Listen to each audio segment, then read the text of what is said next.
Molly Moon's Incredible Book of Hypnotism by Georgina Byng. Read by Ruth Jones.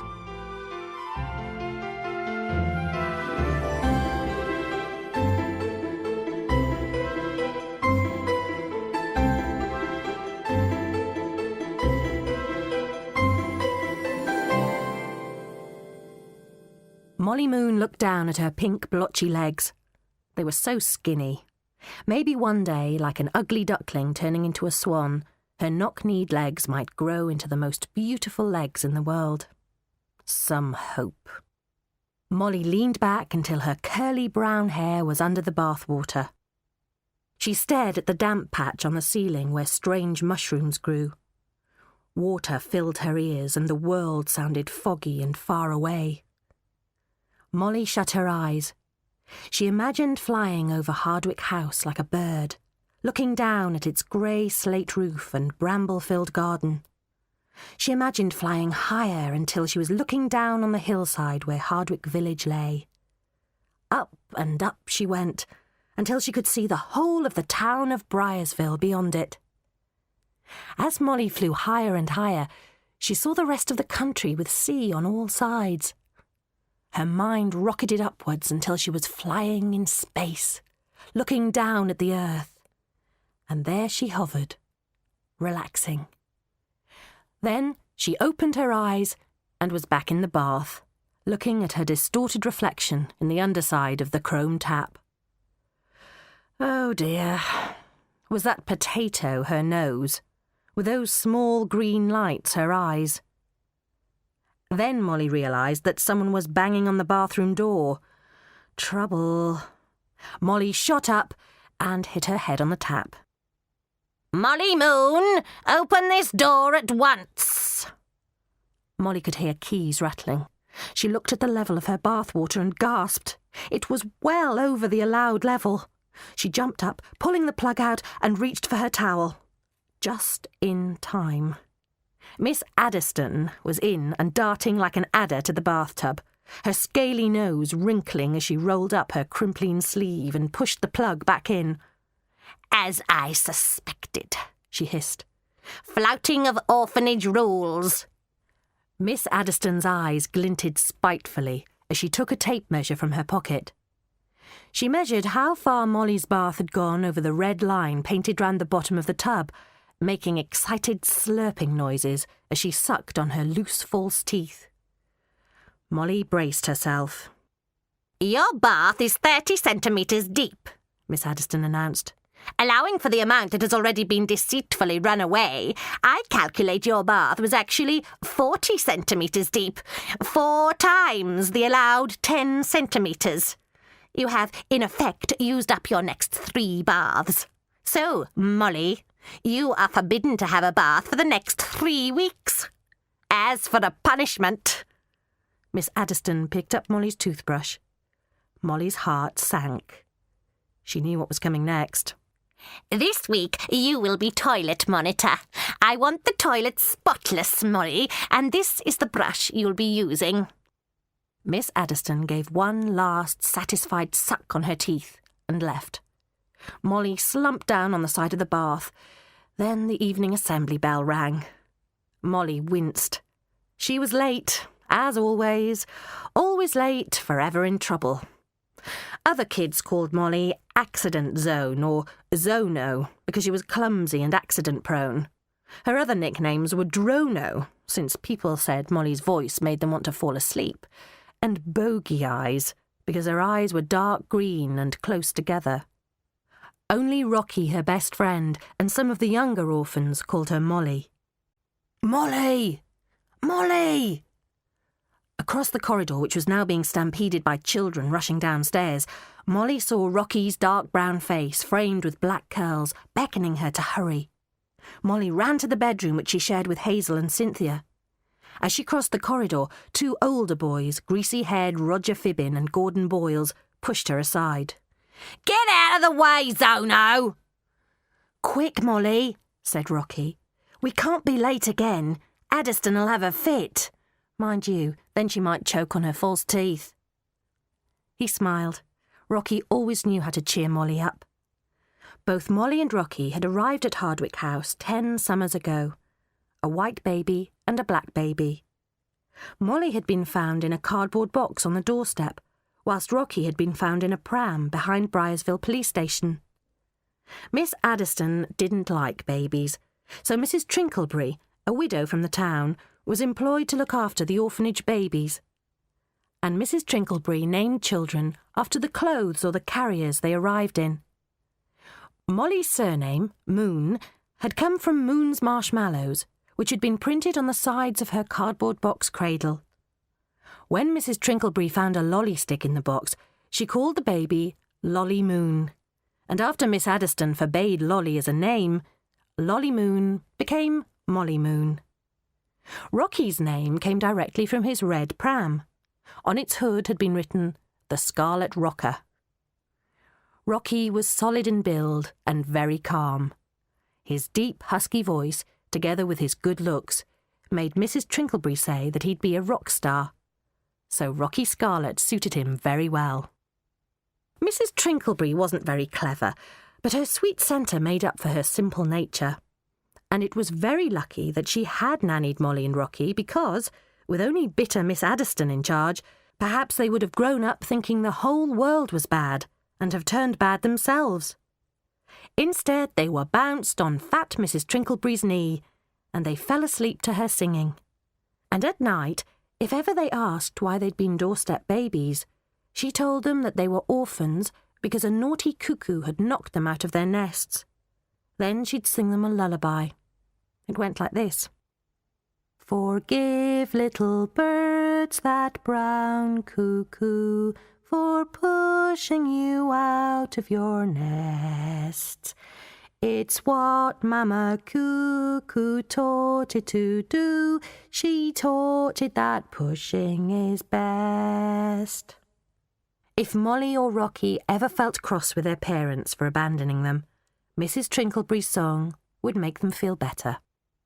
But Mrs. Trinklebury didn't live at the orphanage anymore. Now she only came back once a week to help with the cleaning and laundry. In the distance, Molly heard the muffled squawk of the cuckoo clock in Miss Adderstone's room striking 6. "We're really late," she said as they tiptoed across the checkered stone floor of the hall past the TV room and slunk into the oak-panelled assembly room. 9 children, 4 of them under 7 years old, were lined up along the walls. Molly and Rocky joined the end of the line near 2 friendly 5-year-olds, Ruby and Jinx. Molly glanced at some of the unfriendly older faces opposite her. Hazel Hackersley, Miss Adderstone's pet and the meanest girl in the orphanage, narrowed her eyes at Molly. Gordon Boyles made the motion of cutting his throat with an imaginary knife. "Not here as usual, Molly Moon," said Miss Adderstone. "You will be on washing-up duty tonight." Then the dinner gong sounded, the dining-room door swung open, and they were welcomed by a disgusting smell of fish baked in a thick, greasy, cheese and nut packet sauce to disguise its rotten taste. A trick Edna, the orphanage cook, had learned in the Navy. There Edna stood now, broad and muscly, with her flattened nose, ready to make sure every child ate up their sloppy, smelly helpings. The following morning, from the moment she opened her eyes, Molly's day started to go wrong. She was woken with a shock by a bell ringing loudly in her ear. "It's the cross-country races at school today, Bogey Eyes, and the spelling test." Hazel swung her bell happily, delighted to have ruined Molly's morning. Rocky and Molly tried to catch up on their spellings over breakfast, only to have their books confiscated. Then Miss Adderstone took great delight in watching Molly clean a loo with her toothbrush. By 8:30, Molly was feeling sick. Their school, Briarsville Junior, was a 15-minute walk from the orphanage. On the road, one of the village boys threw a water bomb at Hazel. When she ducked, the bomb hit Molly, soaking her. Hazel thought this was very funny, and Molly and Rocky missed assembly, trying to dry Molly's shirt. "Late!" Mrs. Toadley shouted as they entered the classroom. Molly sighed. More punishments. She blundered through the spelling test, guessing the answers. When they had finished, blubbery-faced Mrs. Toadley set to work marking the papers, starting with Molly's. Within minutes, Molly's stomach went tight as yet another telling off began. Molly gave the morning 10 out of 10 for dreadfulness, but in the afternoon, something much worse happened. It was pouring with rain, and the paths that led up the hill and into the woods were muddy. Droplets of rain ran down the cloakroom windows as Molly searched for her lost gym shoe, and by the time she'd found it, the other cross-country runners were a long way ahead. After running through the sludgy woods, Molly needed a break, so she and Rocky sat down on a bench under a tree for a rest. Their gym shoes were sodden, and their legs were cold and wet. "Come on," Rocky said. "Let's start again, otherwise we'll be way behind." "Why don't we just go back?" suggested Molly. "Molly," said Rocky irritatedly, "if you don't come, they'll probably make us go round twice. Why don't you just try?" "Because I don't want to." Rocky stared at her. "You could be good at running if you tried. It's the same with lots of things we do. If you're not good at things, you just give up. So then you're even worse at things. And then—" "Oh, shut up, Rocky!" Molly was tired, and the last thing she wanted was a lecture from her best friend. "And then," continued Rocky, "you get into trouble." He took a big, fed-up breath. "And you know what? I'm sick of you being in trouble. It's as if you like it. It's as if you want to get yourself more and more unpopular." Molly's heart jolted in amazement. Rocky never criticised her. Molly was furious. "You're not so popular yourself, Rocky Scarlet," she retorted. "That's because I'm usually with you," Rocky said, matter-of-factly. "Maybe it's because no one likes you much either," Molly snapped. "I mean, you're so dreamy, it's like you live on a different planet. And you're not exactly reliable. I mean, where were you yesterday after school? Recently, you've been disappearing all the time. People may think I'm weird, but they think you're just as strange." "Still, they like me more than they like you," said Rocky truthfully. Molly gave Rocky the filthiest look she could. "I'm going," she said. "Now I know you think you're so much better than me." "Oh, don't get so worked up. I was only trying to help you," said Rocky, frowning. But Molly was enraged. She knew she was less popular than Rocky, but she didn't want to hear it. It was true that everyone bullied her and no one ever bullied Rocky, and he had plenty of friends at school. Molly hated him now for betraying her. She glared at him, and he puffed his cheeks out at her in an "oh, you drive me crazy" way. "Same to you too, and you look like a stupid blowfish like that." As she stamped away from him, she yelled, "I hate this place! I can't think of a worse place to be in the world! My life is just horrible!" Molly stormed off through the bushes. She was going to her special place, her secret place, and they could all moan and shout till they were blue in the face. Molly felt very sorry for herself as she walked down the hillside into Briarsville. Maybe Rocky had been right. A bit. But she still felt cross with him. She never nagged him. What had he said? That she never tried at anything? As Molly walked towards the town library, she was a stew of anger and worry. She was very fond of the old library. It was peaceful, and its thick photographic books gave Molly far-away places to dream about. It was the one place where Molly could relax. She climbed the granite steps and passed the stone lions at the top. In the foyer, the sweet smell of the wooden floor polish made Molly instantly feel calmer. She padded over to the library notice board. This week there were notices about yoga courses, tango lessons, cooking classes and sponsored walks. The biggest notice of all was for the Briarsville Talent Competition, with its huge cash prize of £3,000. Quietly, she opened the door of the library itself. The librarian was sitting at her desk reading. She glanced up at Molly and smiled. "Hello," her kind blue eyes twinkling through her glasses.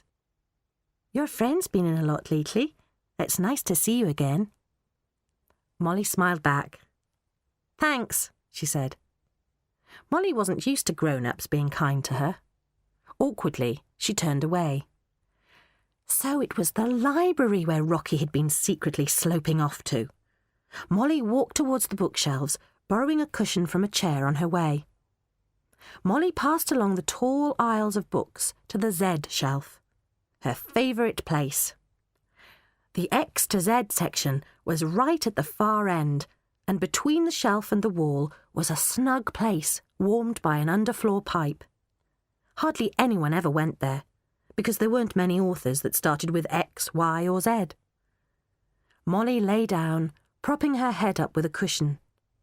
The floor was warm, and the librarian's soothing voice on the phone helped Molly start to breathe peacefully. Soon she was floating in space again. Then she drifted off to sleep. A rumpus woke her up. A man with an American accent was in a terrible temper. "This is unbelievable," the speaker bellowed. "I made a deal with you on the phone. I wired you the money to rent the book, then I fly over from Chicago to get it. 3,000 miles I've come. And you go and lose the book.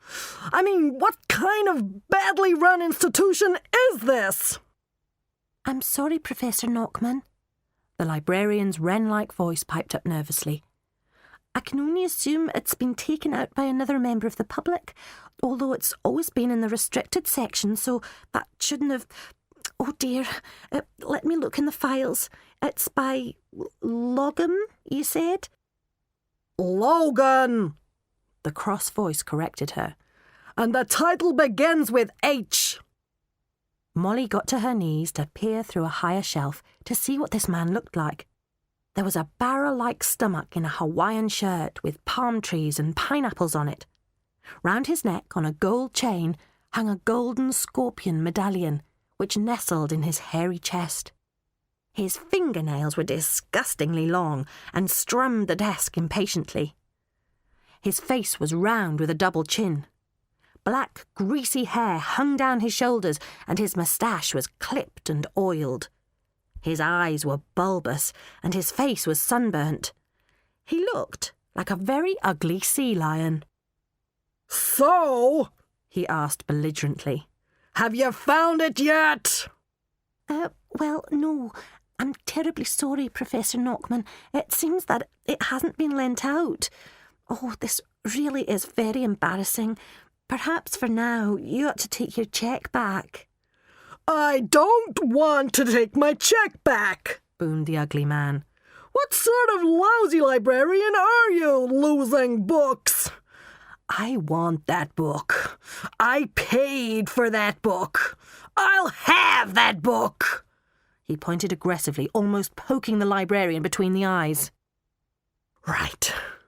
What we're going to do is this. You are going to check with your colleague and find out what happened to my book. Then you call me." He pulled a business card from his pocket and wrote on it. "I'm staying at the Briarsville Hotel. You get that book back in here as a matter of priority. Have I made myself clear?" "Yes, Professor." The professor picked up a sheepskin coat and, grunting angrily, left the library.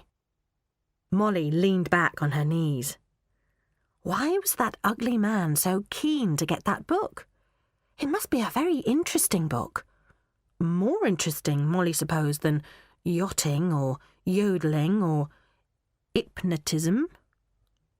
Hypnotism? Molly looked at the book in front of her.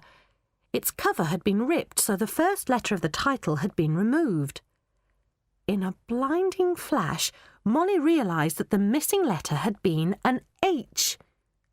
Quickly, she pulled a heavy leather-bound book from the shelf.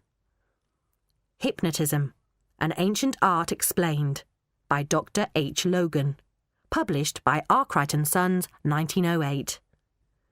Molly quietly wrapped the book in her anorak and left the library. Hades means hell in Greek, This was the orphanage name for the dark laundry cellars deep in the bowels of the building. With growing excitement, Molly walked back to Hardwick House, then made her way down to Hades. She found a warm spot below some drying pipes and, bursting with anticipation, opened the leather cover. Dear reader, welcome to the wonderful world of hypnotism. You're about to depart on an incredible journey. If you put into practice the following nuggets of wisdom, you'll find the world is full of golden opportunities. Bon voyage. Dr. H. Logan, Briarsville, February the 3rd, 1908. Dr. Logan had come from Briarsville. Eagerly, Molly turned the page. Hypnotism is a great art form and is something that people can learn if they are patient and practice hard. A few students of hypnotism will have a natural talent. Even fewer will have a real gift. Hypnotism was given its name by the ancient Greeks. Hypnos means sleep in Greek. Hypnotists have practiced since the earliest of times. Hypnotism is also known as mesmerism, a word that comes from the name of a doctor called Franz Mesmer.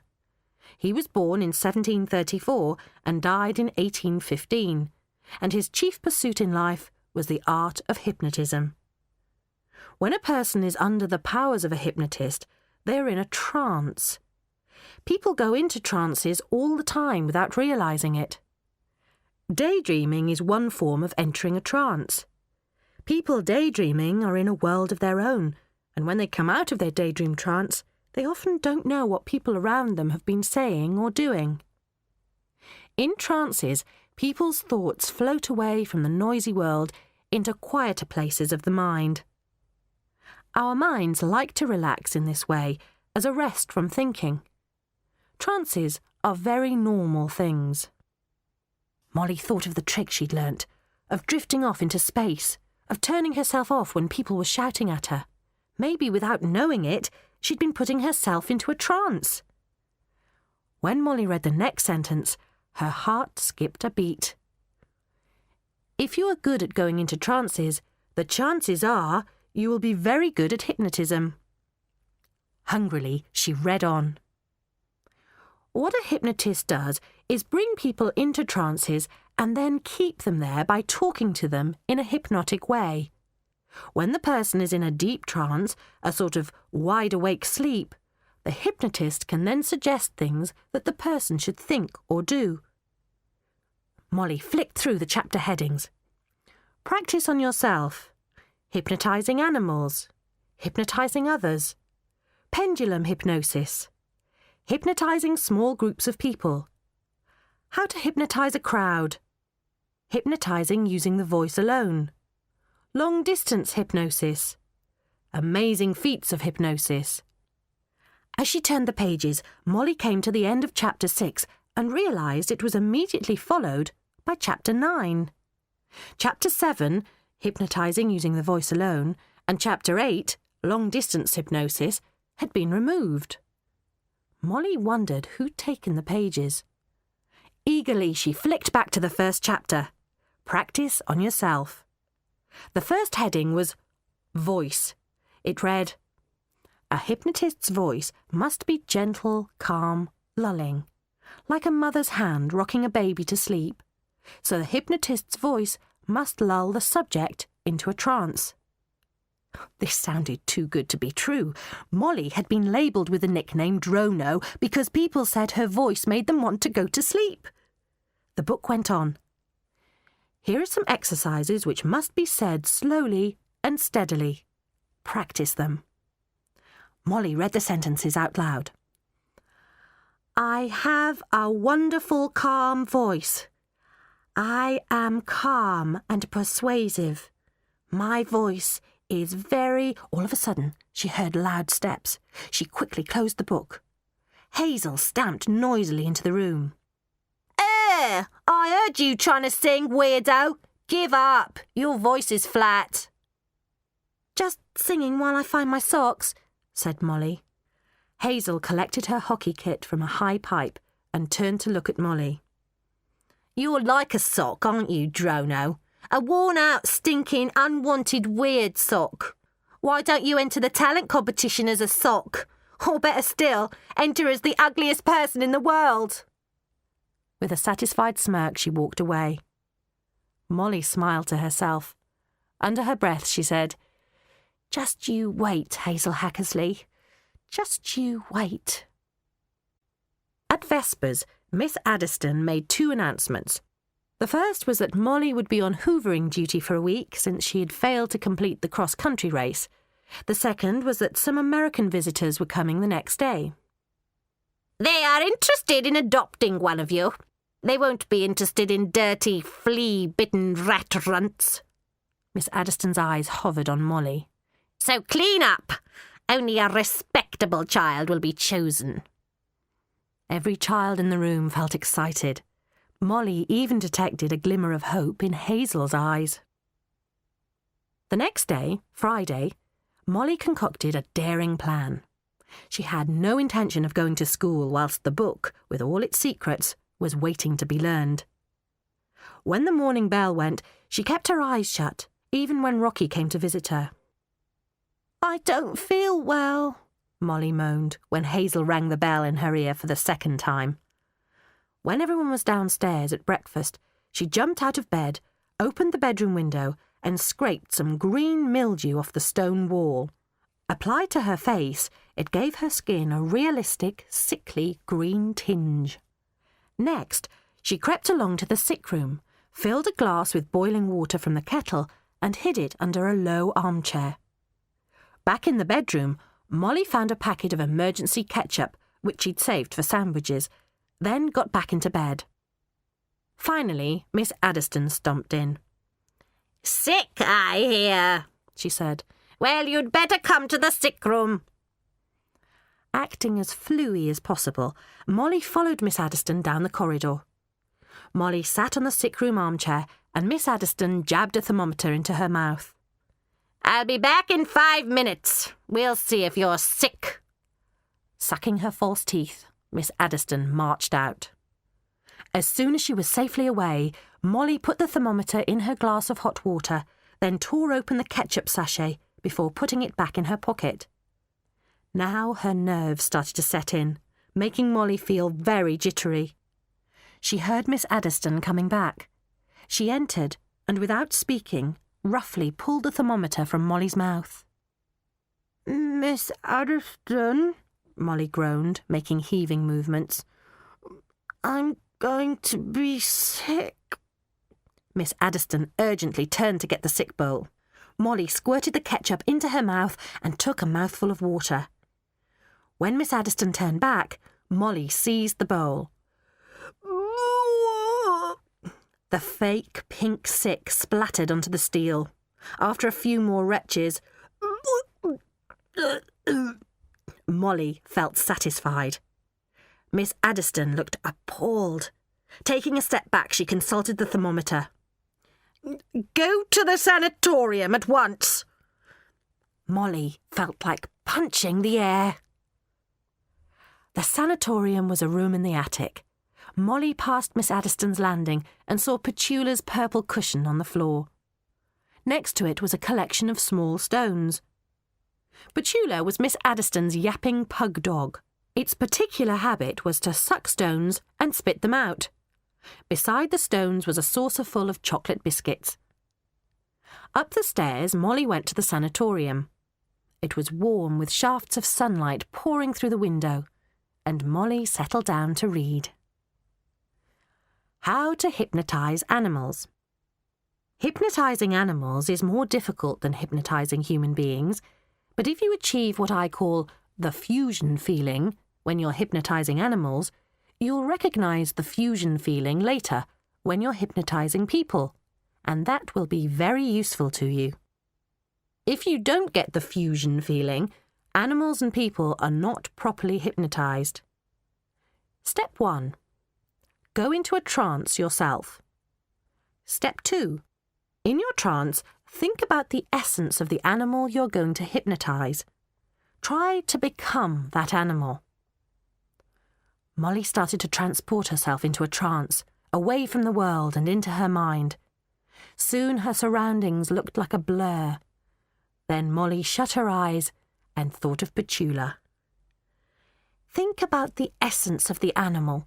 Try to become that animal. Molly concentrated on the essence of Petula. She was a bad-tempered dog, overfed and lazy. Molly saw her in her mind, her solid black-haired frame, her fat body, her squashed face, her bulging eyes. In her trance, Molly stared into Petula's squinty eyes. Closer and closer she got, until Petula's eyes were huge, the size of black basketballs. Then, as Petula's eyes seemed to blow up to the size of 2 black hot air balloons, Molly's mind slipped under them, into Petula's doggy mind. She found herself feeling doggy. In her imagination, she felt her 4 sturdy legs, her ears, her highly sensitive nose. Molly smelled the chocolate biscuits on the floor beside her. Then she felt her tummy, swollen and overstuffed. She felt sick from all the chocolate biscuits that Miss Adderstone fed her. Oh, it really hurt. Molly opened her eyes. So that was why Petula was such a grumpy, unfriendly dog. She had a tummy ache from eating too many biscuits. When everyone had left for school, Molly heard Miss Adderstone's feet crunching across the gravel outside towards her minibus. Now was Molly's chance. Molly went to the attic landing. She looked over the banister and could see Petula snoring noisily on her velvet cushion. Molly quietly slipped down the stairs until she was 3 meters from Petula. Half closing her eyes, she concentrated on Petula until a growl came out of her mouth.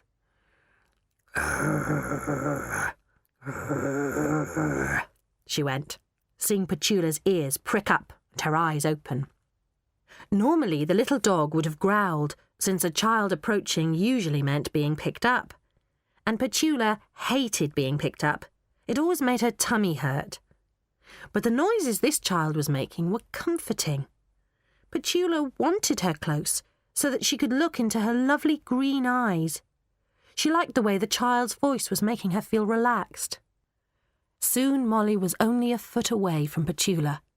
Petula's black eyes stared straight at her.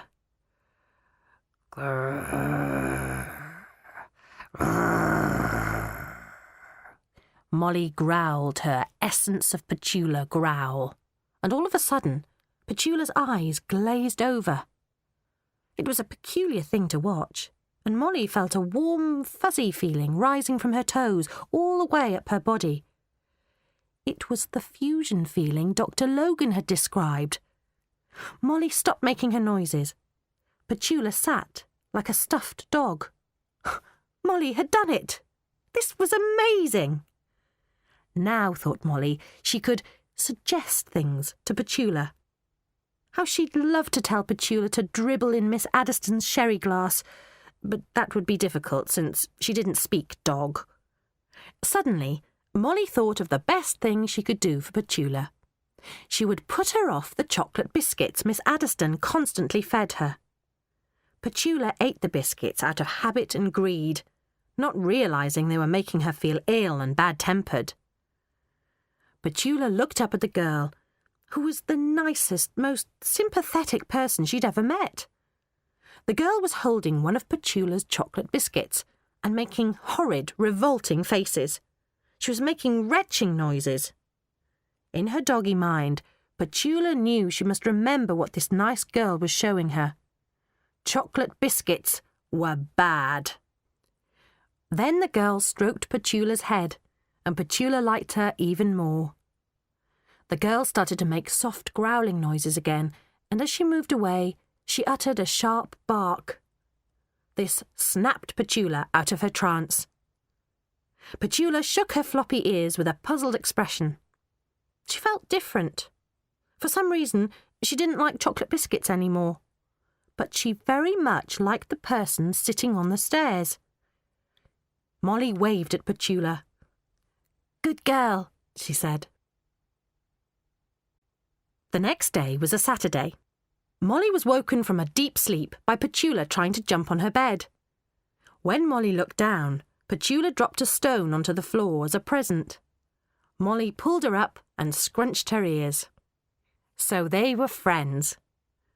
Molly went to the window.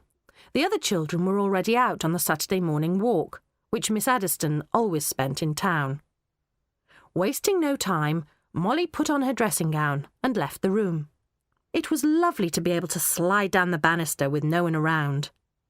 Petula bounded after her down to where Edna could be heard clanking saucepans as she started to prepare lunch. Edna was putting chicken heads into a saucepan of boiling water when Molly walked in. "Hello, Edna," Molly said. "That smells nice. What are you making?"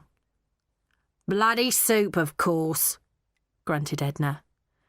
"Yum," said Molly, her stomach turning. "'Spect you've come for something to blasted eat. Better not be bleeding infectious."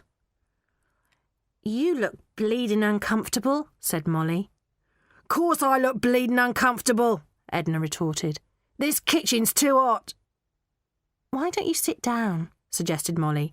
"I'll stir the blasted soup and you can make yourself comfortable. Come on, Edna, you bleeding deserve it." Edna looked suspiciously at Molly. "If you sit down, you'll feel more comfortable," Molly coaxed. Something in Molly's words made Edna feel at ease. "Yeah, why not?" She sat down in the kitchen armchair. "I bet that feels more comfortable," Molly said, taking the spoon from Edna. "You must be bleeding exhausted." Edna nodded. "I am. Phew." She leaned back and exhaled noisily. "You're doing the right thing," said Molly, looking at Edna calmly. "Taking breaths like that, deep breaths, will make you feel much more relaxed." Suppose you're right," agreed Edna. Molly's voice slowed. "If you take a few breaths, you'll see how relaxed you feel and how much you needed to sit down." "Yes," said Edna. "I did blooming well need to sit down." And Molly, in an inspired move, began to stir the soup slowly to the rhythm of her words.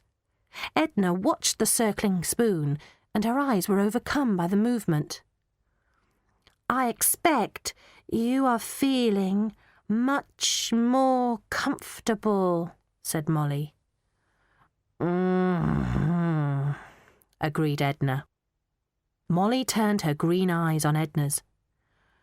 "Your eyes probably feel very heavy now. You see how much you needed to relax?" Edna's eyes started to flutter as she looked at Molly's eyes and watched Molly stir. "And this room is so warm and comfortable if you just sit there and relax and shut your eyes." Edna's eyelids clamped shut, and all at once the fuzzy, tingling feeling started to creep up Molly's body. She had done it. She could hardly believe it. "From now on, Edna, you will be really, really nice to me, Molly Moon. You will defend me if anyone tells me off or bullies me. And when I come into the kitchen, you will let me make tomato ketchup sandwiches. You will buy me delicious things to eat from the town because you like me so much. And you will stop making cheese and nut sauce fish. In fact, you will refuse to make fish any more unless it is fresh that day. And you will become very interested in Italian cooking. You will try your hardest to become the best Italian chef in the world. And you will cook lovely Italian food from now on. Except for Miss Adderstone, who you will give her normal food, but make it much, much spicier. Also, you will make Hazel Heckersley's food very spicy too, and Gordon Boyle's and Roger Fibbins. Is that clear?" Edna nodded robotically. It was a wonderful sight. Molly went back up to the attic room, feeling very pleased with the extraordinary thing she'd just done. Molly marvelled at her new power, but her eyes felt tired. Something odd had definitely happened to them when she'd hypnotised Edna. They'd felt as if they'd been glowing. Molly flicked through the hypnotism book to see if there was anything about glowing eyes. In the How to Hypnotise a Crowd chapter, there was a part that read, "It's all in the eyes." To hypnotise a large crowd, you must learn to hypnotise using only the eyes. This is very tiring for the eyes. Your eyes will feel as if they are glowing. Do not be alarmed.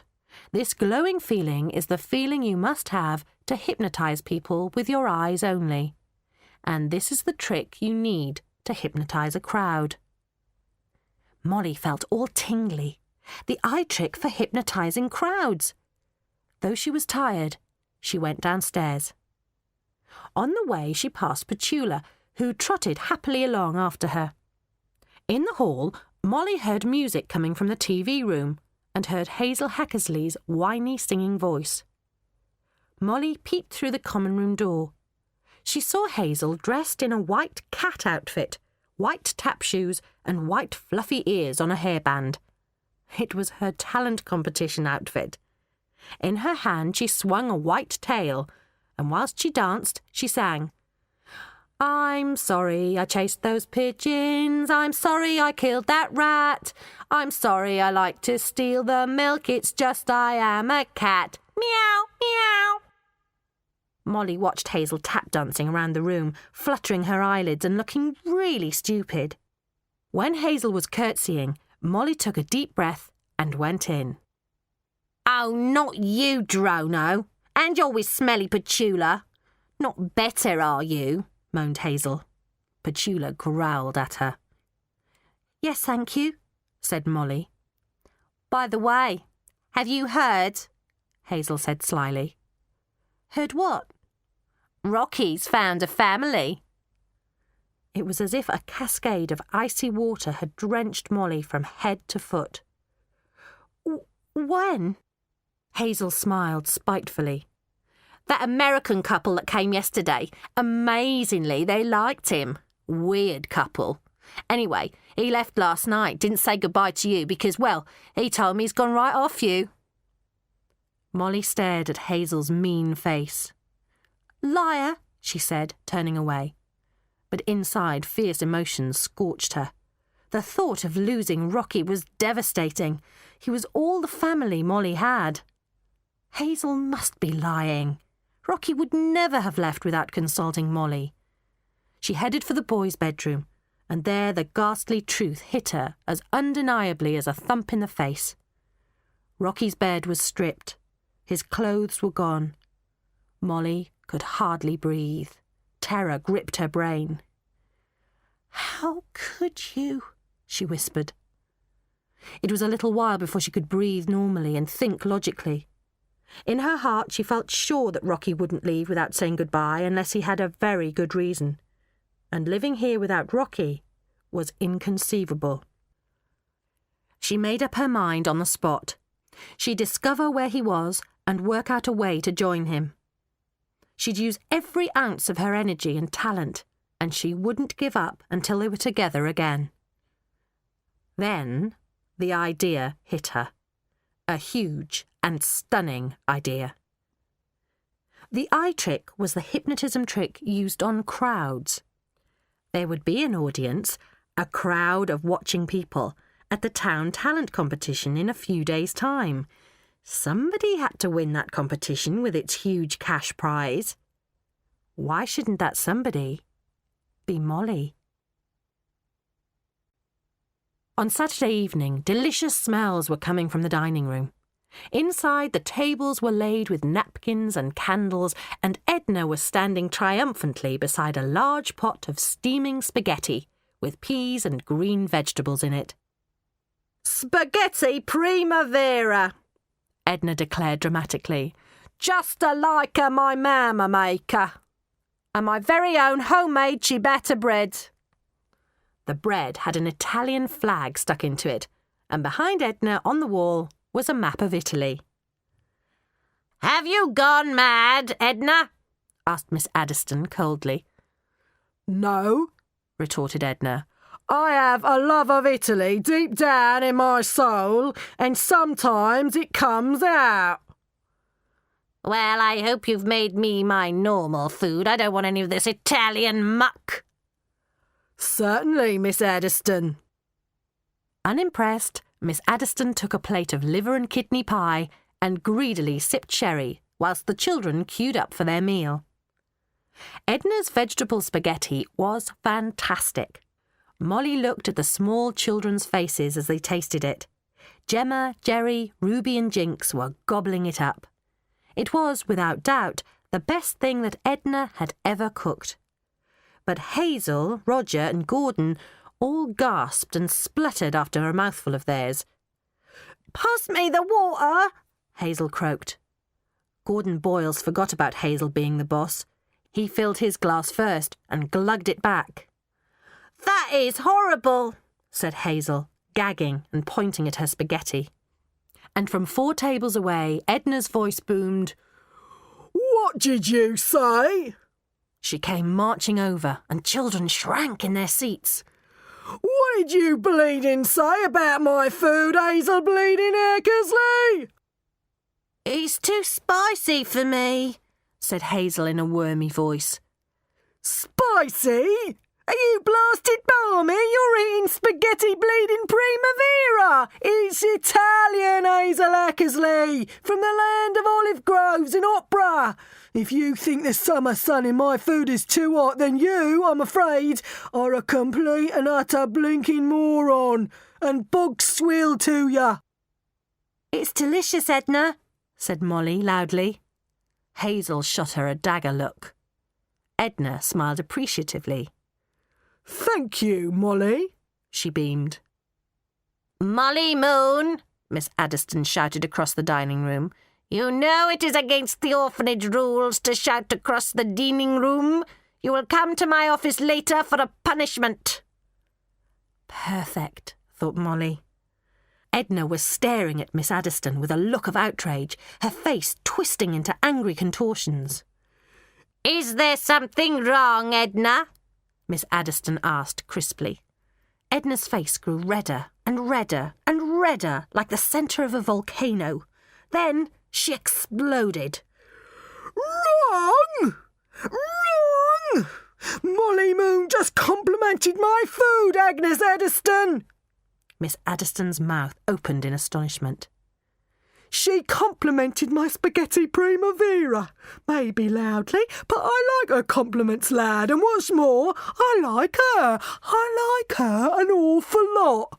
I like her more than I like Italian cooking, which I like more than anything else in the world, and you told her off." Edna pointed one of the Italian flags at Miss Adderstone and roared, "You are not bleeding well punishing Molly Moon over my stinking dead body." Miss Adderstone put her knife and fork down and stood up. "Edna, I think maybe you need a little holiday." "A little holiday? You must be joking. My work's just starting. I've got a blasted mountain to climb. I've got the whole of Italian cooking to learn." Edna now put the Italian flag to her chest, and to everyone's amazement, she stepped onto a chair and then onto a table. "Because I'm going to become the best Italian chef in the world!" Miss Adderstone's parlour was a dark room, panelled with chocolate-brown wood and prune-coloured chairs. As Molly was thinking how spooky it was, Petula bounded up, dropped a stone at her feet, and licked her knee. "Control yourself, Petula," Miss Adderstone said. Molly was extremely nervous. "I've decided to give all Rocky's house duties to you," Miss Adderstone began, "as you are the sort of child that will learn from hard labour. Have the courtesy to pay attention when I'm speaking." Molly, who'd been looking down, had summoned the special eye sensation. As she looked up into Miss Adderstone's eyes, her new power, like a laser beam, shot to the very core of her mind. And all Miss Adderstone's anger drained away, and all her thoughts too. All she knew was that Molly's green eyes were very, very relaxing, and she was experiencing a warm, yawny feeling inside. And then Miss Adderstone was, all of a sudden, gone. Molly was in complete control. "Agnes Adderstone, you are now under my command. You will like me now as much as Edna does. I can do nothing wrong. Anything I ask for, you will give me." Miss Adderstone nodded feebly. "And the first thing I want is Rocky's telephone number." Miss Adderstone shook her head. "I have no record. I always destroy records of children once they've left. It's always good to see the back of them. Except for you, Molly." Molly was shocked. "You must remember the town he's gone to," Molly ordered harshly, "or the family's name. I want you to remember." Miss Adderstone obediently looked into the depths of her cobwebby mind. "The family name was Alabaster. The town was... Miss Adderstone stood dumbly. "I can't remember. It was near New York." "Show me the records," demanded Molly. "You can't have thrown everything away." Miss Adderstone meekly opened a filing cabinet in the corner of the room. "Here are all the files." Molly hungrily flicked through the drawer. Rocky's file was not there. Instead, Molly saw her own name on a folder. Inside was a passport and one sheet of paper. On it, in Miss Adderstone's crabby hand, was written, "Molly Moon, doorstep drop. A plain child, unremarkable, an outsider, not likeable." And that was it. Looking hatefully at the stiff spinster in front of her, Molly wondered how a person could be so utterly without kindness. Then she was suddenly filled with curiosity. She wondered what Miss Adderstone's own file would contain if she had one. So she asked her. "My mother went into a lunatic asylum after I was born. My father was a drunk. I went to live with my aunt. She beat me. My uncle beat me too." For a second, Molly felt a wave of sympathy for Miss Adderstone. But all Molly's life, she had been the target of Miss Adderstone's beastliness. Now, it was time for revenge. The dress rehearsal for the Briarsville Talent Show was at 8 o'clock in the hall. When Miss Adderstone stepped onto the makeshift stage, Molly sighed a deep, satisfied sigh. For Miss Adderstone was wearing a pink frilly nightie and Wellington boots. On her head she wore a bra, and round her neck hung her false teeth. "Good evening, everybody," she said in a sing-songy voice. Then she lifted up her nightie and showed everyone her knickers. "Whoopsie-daisy!" All the children stared aghast. "On with the show," Miss Adderstone announced. Clicking her false teeth like Spanish castanets, she stamped her Wellington boots and with a flamenco flourish stepped off the stage. A few stifled, nervous giggles came from here and there. Then Molly stepped onto the stage. Cynthia and Craig booed in unison. Get off, Drone Zone!" Molly stared at her shoes, concentrating on the eye sensation, very, very hard. Then Molly lifted her eyes to the audience. They beamed out into the small crowd like a searchlight, and each and every person was caught, stunned like a rabbit in the headlights. All the eyes were now blank. Molly looked around, satisfied. When you hear me clap, you will snap out of your trances and won't remember that I hypnotised you. And from now on, whenever you remember nasty things you have said or done to Molly Moon, you will hit yourselves over the head with whatever you are carrying." From now on, no one would boss her or bully her or ignore her. Molly Moon was going to be a somebody now, and the world ought to watch out. The next morning, the orphanage awoke to the lovely smell of fresh croissants and Edna's Italian theme going over the top in the dining room. She'd brought her hi-fi in, and opera was playing loudly. She poured Molly a hot chocolate. "Let me do that, Edna," said Miss Adderstone. "Molly, my dear, where would you like to sit?" She led Molly across to the window as if she were royalty. Children whispered as Miss Adderstone swept past, her false teeth necklace swinging with every step. This morning she had a huge pair of knickers on her head. Behind them, someone screamed. Miss Adderstone turned with her usual foul expression. Hazel Hackersley had hit herself with her mug and tipped hot chocolate all over her head. "What do you think you're doing, Hazel?" Miss Adderstone said furiously. "Excuse me, Molly." There was another yell as Roger chucked milk all over his hair. Miss Adderstone snapped her false teeth castanets and descended upon him like a bad-tempered lobster. On Sunday, the other children left on foot for the Briarsville Guildhall, but Molly, with Petula on her lap, was chauffeured by Miss Adderstone in the minibus. The hall was filled with children dressed up in sequined suits, in top hat and tails. All were prepared for the talent competition, and each child was accompanied by a parent. Clutching her rucksack, with a hypnotism book safely in it, Molly made her way to the backstage room. This was like stepping into a cage of brightly coloured birds, all squawking and clucking. Last-minute nerves filled the air with tension. The compere, in a shiny red waistcoat, began handing out cards with numbers on. "May I go last?" Molly asked politely. "Certainly." He gave her the number 32. The competition began, and Molly waited in the wings of the stage next to the woman in charge of the curtains. Molly watched tap dancers, jugglers, ventriloquists, singers, musicians, comedians, and a few who were overcome with stage fright. Each time an act finished, the performer went down the front steps to sit in the audience. Each time, Molly's stomach fluttered with nerves. She peeped through a hole in the curtain, but she could see only the front few rows lit up by the stage spotlight.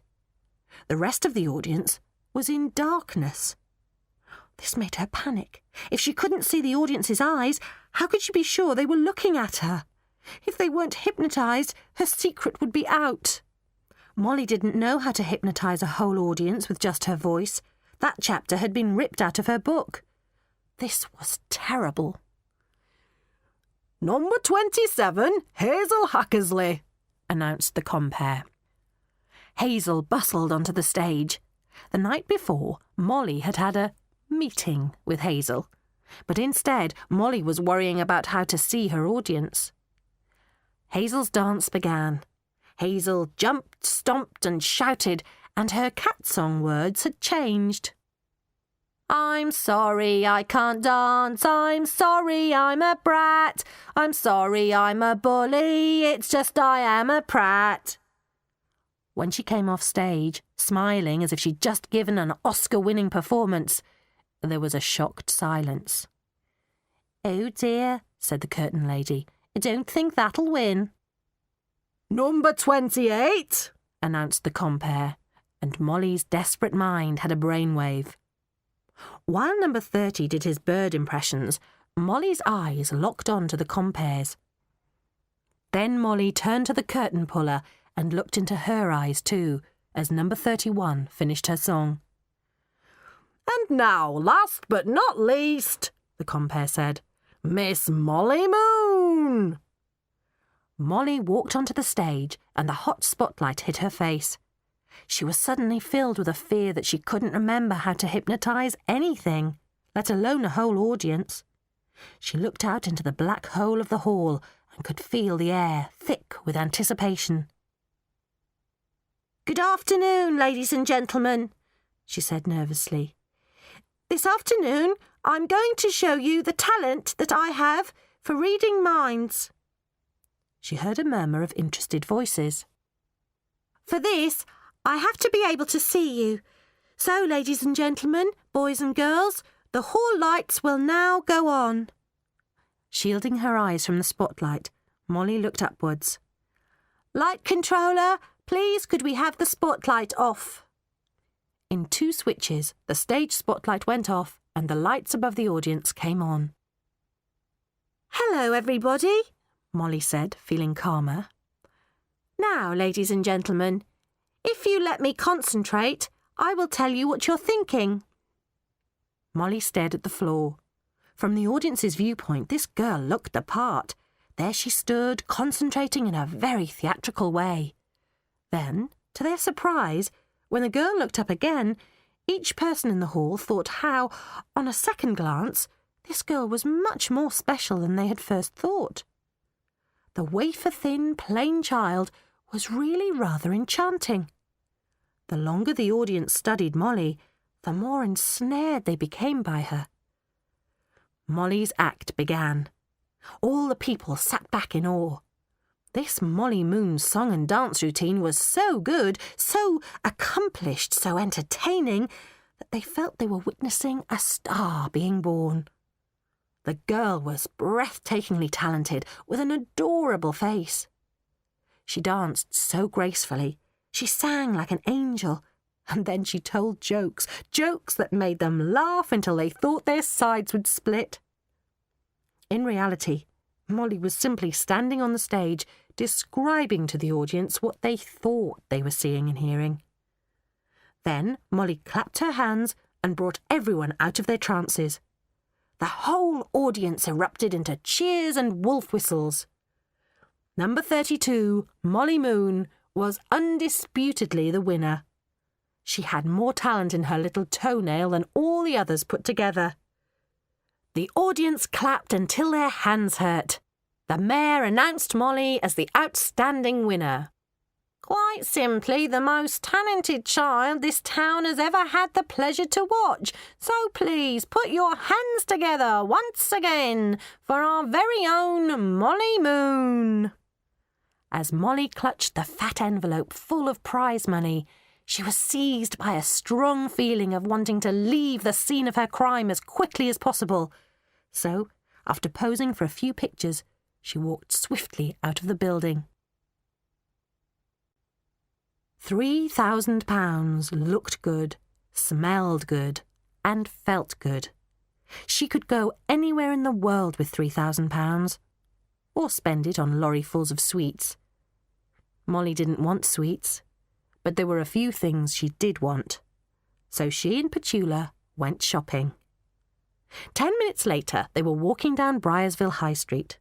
Molly was carrying a travelling basket for Petula, who was looking perky with a brand-new red collar round her neck. Molly stopped in front of the window of the antique shop, Mouldy Old Gold. The window display was an eccentric collection of interesting bits and pieces. Then, a golden disc on a chain caught Molly's eye. On its surface was etched a dark spiral which seemed to pull Molly's eyes towards it. It was beautiful. Molly stepped inside the shop. "Afternoon," said Molly. "I'd like to have a look at the golden pendulum from your window display, please." Coughed Mr. Mould. "I'm afraid that pendant will be beyond what you can afford, young lady." He fetched the antique and let Molly admire it. Close up it was even better looking. The spiral was perfectly etched into the gold and seemed to turn as Molly looked at it. She found it irresistible. She had to have it. She needed a proper pendulum for hypnotism, and this would be perfect. "How much?" "Well, £550. It's solid 22-carat gold and rather old." With an extravagant gesture, Molly pulled out her wad of cash.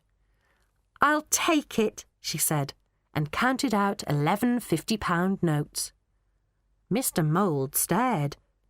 You must have been lucky at the races. No, the talent competition, Molly explained. Ah, so you're the girl who won. My granddaughter rang me and told me about you. She said you were fabulous.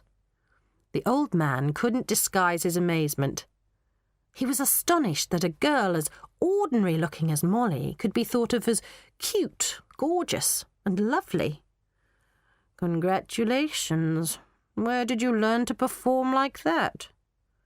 Molly was so happy and excited that she didn't mind telling him.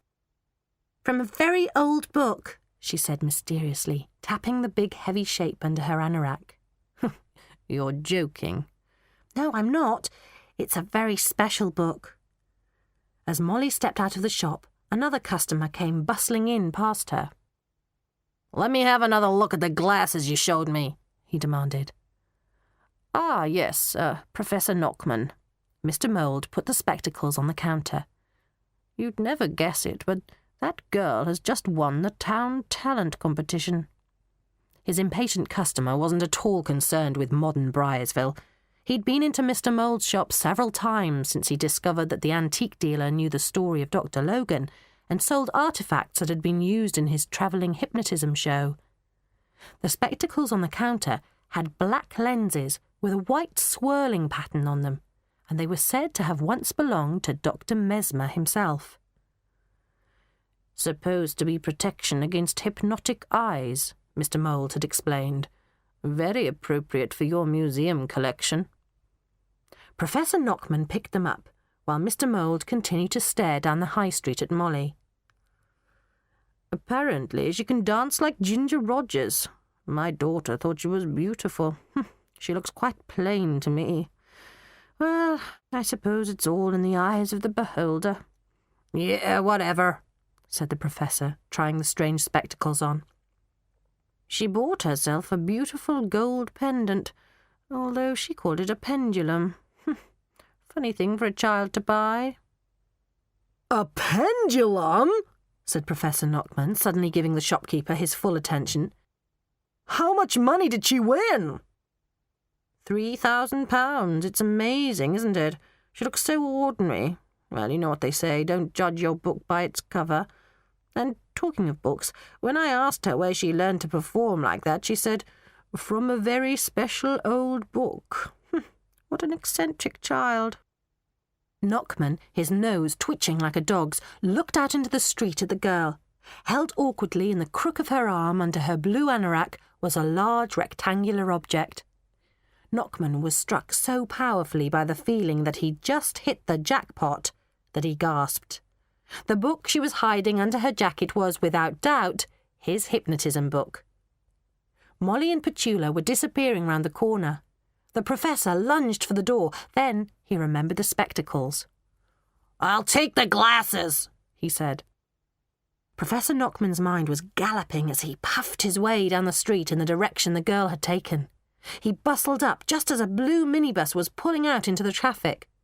The driver had a mad look in her eye and seemed to be wearing a pair of knickers on her head. The girl was sitting in the back like a starlet, with a pug dog beside her and a big burgundy-coloured book on her knee.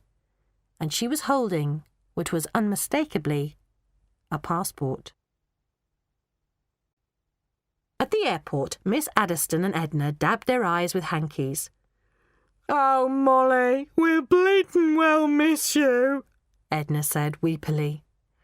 Best of luck, Molly dear, Miss Adderstone sniffed. Thank you, Molly said cheerfully. Then she clapped once and both went into a deep trance. Now listen carefully, you two, Molly said. I'm going to give you some new interests. Miss Adderstone, from now on, you will have a big passion for... Molly looked about for inspiration. For flying. That's it. You're going to learn to fly planes. And Edna, you will love Italian cooking in Italy even more.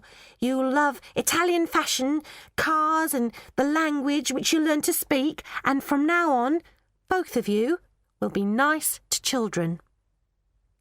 Molly clapped twice and they came out of their trances. Miss Adderstone started to sniff again. "Oh, you are so lucky, Molly, to be going on a plane," she said with a sob. "I've always wanted to fly." "Boy, oh boy," Molly said under her breath. "I'd like a ticket on the next plane to New York, please." The airline clerk peered over her desk at the plain, small girl, whose chin was level with the top of the counter. "I'm sorry, but we can only sell tickets to passengers who are 16 or over." Molly's eyes beamed irresistibly at the uniformed woman. "I am 16, Molly said, giving the woman her passport. The clerk suddenly saw a girl who was obviously at least 16. "Miss Moon, of course. I do apologise. That'll be £450. Please make your way to gate 25. Have a good trip." Molly hurried through the departures gate, and after a good eye flash, the security guard let her pass through without checking her dog basket. Professor Knockman arrived panting at the ticket desk. "Did a young girl buy a ticket here? A girl of 10 or so?" "Sir, we don't sell tickets to children." He scanned the piece of paper in front of the ticket clerk. She'd made a note of a ticket to New York for an M. Moon. "Give me a ticket to New York," he demanded.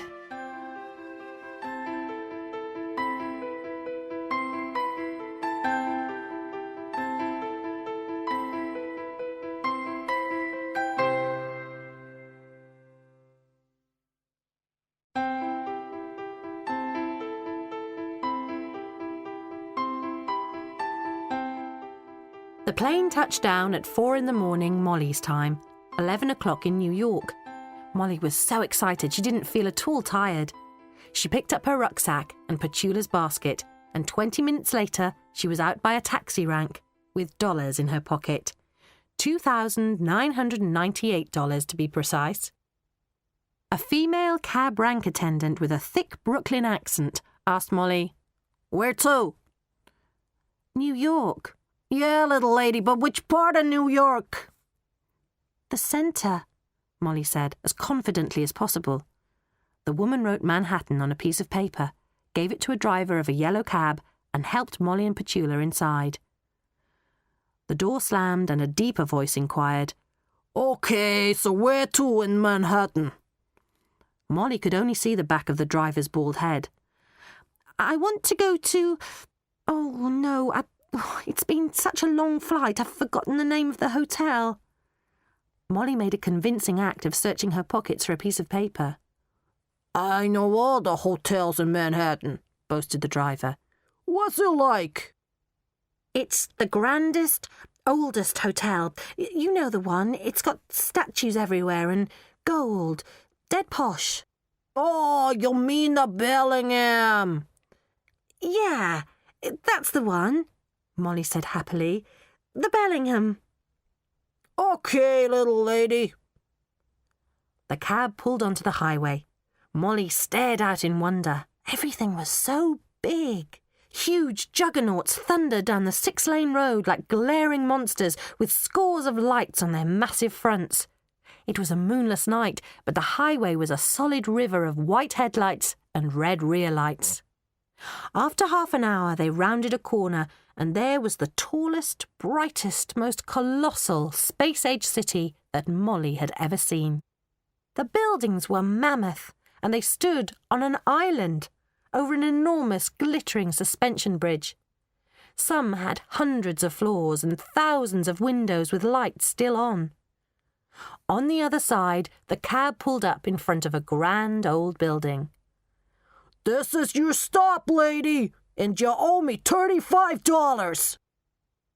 A uniformed doorman wearing a green suit with gold braid on the shoulders opened Molly's door, and she and Petula walked uncertainly up a flight of marble stairs through a huge golden door and into the hotel lobby. They stood and stared. A heavy golden chandelier hung high above their heads under a glistening mosaic dome. Golden marble gleamed under their feet. Chinese black lacquered chairs and coffee tables were dotted about, and at the rear of the lobby a giant vase was filled with exotic flowers. Molly saw her reflection in a massive gilt-framed mirror and thought how very scruffy she looked. Ahem. The haughty receptionist coughed, looking down at Molly via 2 large nostrils. Can I be of assistance? Molly stepped towards the smartly dressed man standing behind a black glass desk. Yes, please. I'd like a room. I'm afraid you're a little young.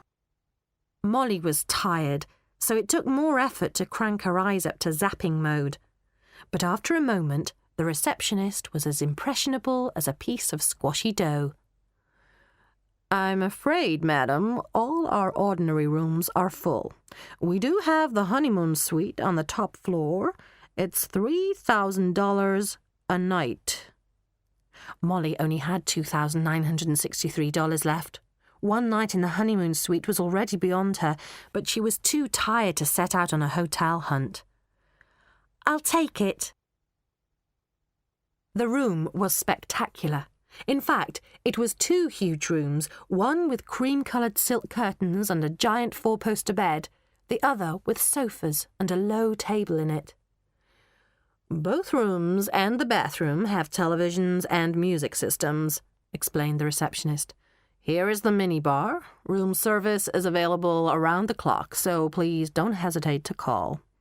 Thank you, ma'am. The receptionist bowed and went. Molly kicked off her shoes and jumped onto the bed. Yee-haw! She shouted.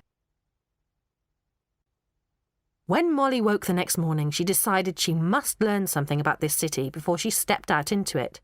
But first, she had to have some breakfast, so she rang for room service. I'll have 4 tomato ketchup sandwiches and a glass of orange squash concentrate. It was lovely to be able to order her favourite things.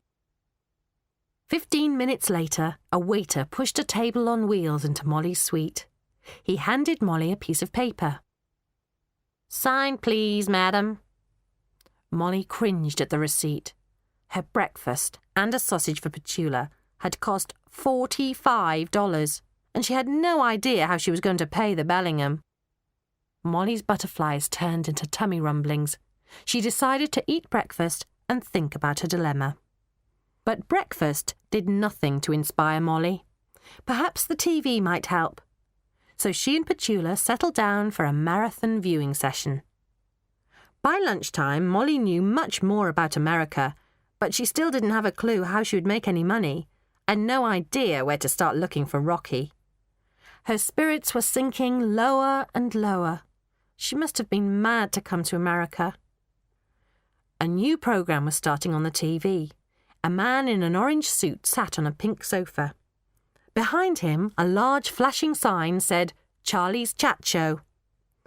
Ladies and gentlemen, please give a very warm welcome to Broadway's newest star, Davina Nuttall. Davina Nuttall was a small girl of about 8 or 9, wearing a lot of makeup. As she strode onto the stage, the audience whistled and clapped, and as she sat down with Charlie Chat, he boomed, Well, hi, Davina. It's just great to have you on the show. Hi, Charlie. It's great to be here, came the sugar-sweet voice of Davina.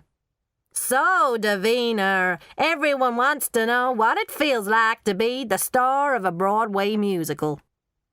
It feels just great, said Davina, smiling beautifully.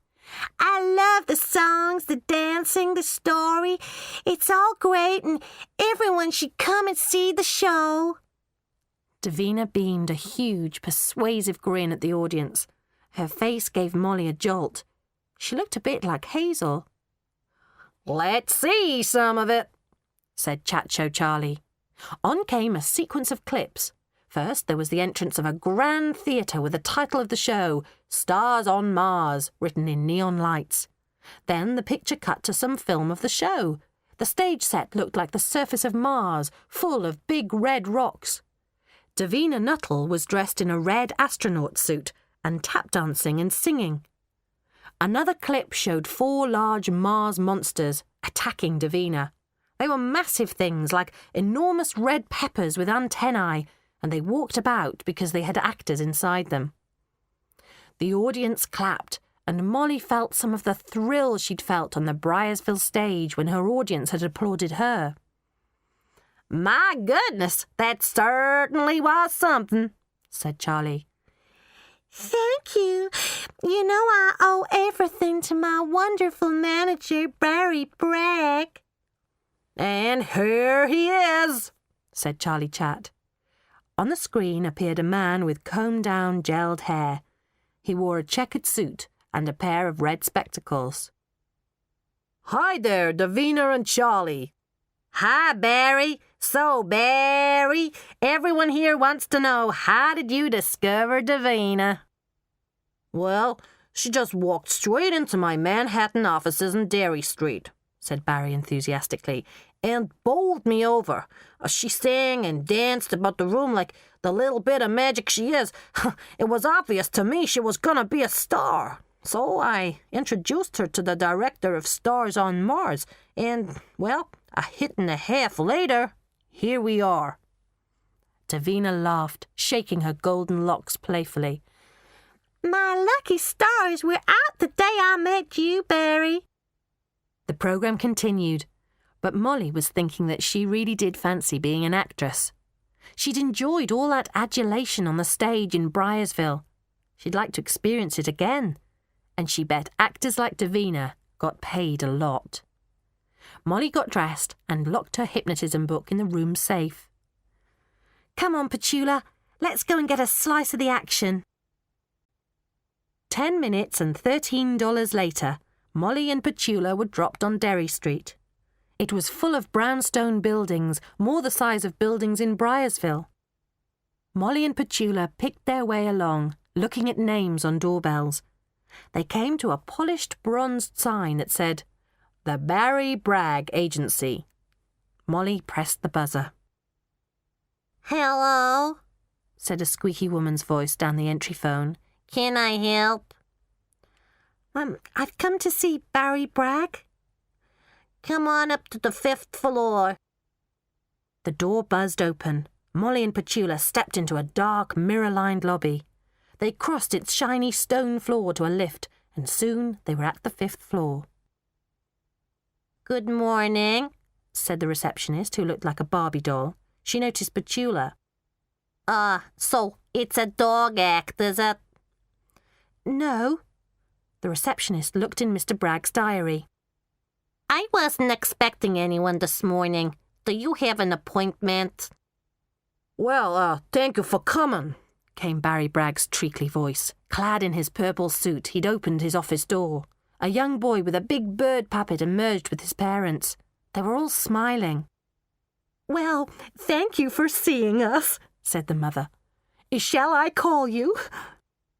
"He was fabulous, fabulous," said Barry Bragg. "I'll call you. I need a few days. Well, goodbye and keep practicing, Jimmy." The visitors left, and Barry Bragg breathed a sigh of relief. Then he noticed Molly. "No, parents?" asked Barry. "No," said Molly. "Well, how refreshing. I tell you, the worst part of this job is pushy parents. They're the bane of my life. Come in, kid." This was the first time that having no parents had been to Molly's advantage. "Thank you, Mr. Bragg," she said as she stepped into his purple and gold office. "So," said Barry Bragg, eyeing Molly's scruffy outfit as he sat down on his desk, "what kind of act you got? Some sort of Cinderella thing? I like the raggy getup. It's got real authenticity." Molly was now swinging her pendulum slowly backwards and forwards, and her soft voice was saying, "Just look at this." "Oh, so it's hypno—" Barry Bragg couldn't remember what he was going to say. The pendulum was so beautiful. No more words seemed able to leave his mouth, but he didn't mind at all. Molly suggested calmly, "Look into my eyes." That was it. Molly's green eyes zonked Barry within seconds, and half an hour later, Barry was talking enthusiastically on the phone. I'm telling you, Rixie, she's fabulous. You just gotta come see her. After a quick cab ride, the producer and director of Stars on Mars arrived. Her name was Rixie Bloomy, and she was the most expensively dressed woman Molly had ever seen. She wore a black leather trouser suit and zebra skin boots. Her hair was as bouncy as if she'd just walked out of a shampoo commercial, and her eyes were searingly blue. She looked suspiciously at Molly. Well, Barry, I know you brought me Davina, but honey, this girl's no looker. You're losing your touch, sweetie. She's great. She's magic, Barry insisted. Shall I show you what I can do? Suggested Molly. Within the time it takes to sharpen a couple of pencils, Rixie was gazing glazy-eyed at her. I want a part in a big musical, Molly instructed. One that pays well. What have you got? Nothing, said Rixie, her head swaying. All of them have adult parts. Molly faltered. She simply had to get some money. Then she saw Davina Nuttall's picture on the wall. Molly was reminded again of Hazel. Davina had the same spiteful glint in her eye. Memories of Hazel being mean fired through Molly's mind. Right then, I'll have Davina Nuttall's part in Stars on Mars. If you say so, said Rixie. Good, said Molly. Oh, and I want my dog in the show, and I'll need all my hotel bills paid, and I want twice as much as Davina Nuttall. How much will that be? $40,000 a month. Gulped Molly. Yes, well, I want loads of new clothes and a chauffeur-driven Rolls-Royce and a never-ending supply of sweets. And here's something very important. I must meet all the people in the show separately before we start working. Is that clear? The two New Yorkers nodded. And why do I want all this? Asked Molly, leaning back in her chair. Because you are the most talented kid ever to hit Broadway, sighed Barry. Because you're pure genius, nodded Rixie Bloomy. Molly shivered inside. This was going to be a mammoth challenge. She hoped she was up to it. It was all so easy. At 4 o'clock that afternoon, Molly was dancing around her hotel room, sucking a sweet and singing along to the tape of Stars on Mars. The songs were easy to learn. Scattered around were opened boxes with new clothes spilling out of them. The coffee table was now a candy table with 2 huge bowls filled with sweets. Molly was wearing new jeans and a very cool T-shirt with a shiny moon on it. She wished she could tell someone about all this, namely Rocky. Molly switched off the tape recorder, picked up the phone and dialed. Hardwick Orphanage, said the familiar voice of Jerry. Oh, hello, Jerry, said Molly. Molly, where are you? Adderstone said you'd gone on a plane. Was it good? I'm in New York, said Molly, and the plane was brilliant. But look, can I speak to Adderstone? Adderstone's gone. When will she be back? She's never coming back, said Jerry, suddenly whispering. She's gone, and Edna too. Adderstone said they wanted to be nice to children from now on, so they were leaving us to rule ourselves, and we could do anything we liked. Why are you whispering, Jerry? 'Cause Hazel's near. She's in charge now, see, and I'm not supposed to answer the phone. Hazel gets very cross. I've got to go. Jerry, stop before you do. I want to give you my number in case Rocky calls. It's important. Have you got a pen? Oh, yeah. OK, said Molly, and gave Jerry her number at the Bellingham Hotel. If Rocky calls, give him that number so that... Got to go, Molly. Bye. The phone clicked.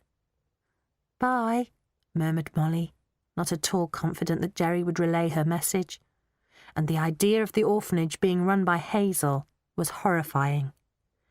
But then she supposed that Mrs. Trinklebury would keep an eye on everyone, so she didn't worry for too long. 25 blocks away, in a cheap, dingy room, Professor Knockman was stretched out on a bed, snoring. On the floor and all over the bed were newspapers. Professor Knockman was gambling that M. Moon, and that was the name he'd got from the airport ticket clerk, was going to be in the papers sooner or later for doing something extraordinary. And like a bloodhound, he was ready to pick up the scent. In his sleep, Professor Knockman growled. The Manhattan Theatre, where Stars on Wars was playing, closed its doors suddenly. None of the newspapers knew why. Behind the doors, Davina Nuttall had been given the sack, and the theatre staff had been sworn to secrecy. Molly made sure that everyone kept their lips sealed. Her first morning she met and hypnotised every single person working on the show.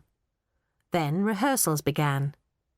To Molly's surprise, she discovered that rehearsals were really fun, and she was determined to try her hardest to be good.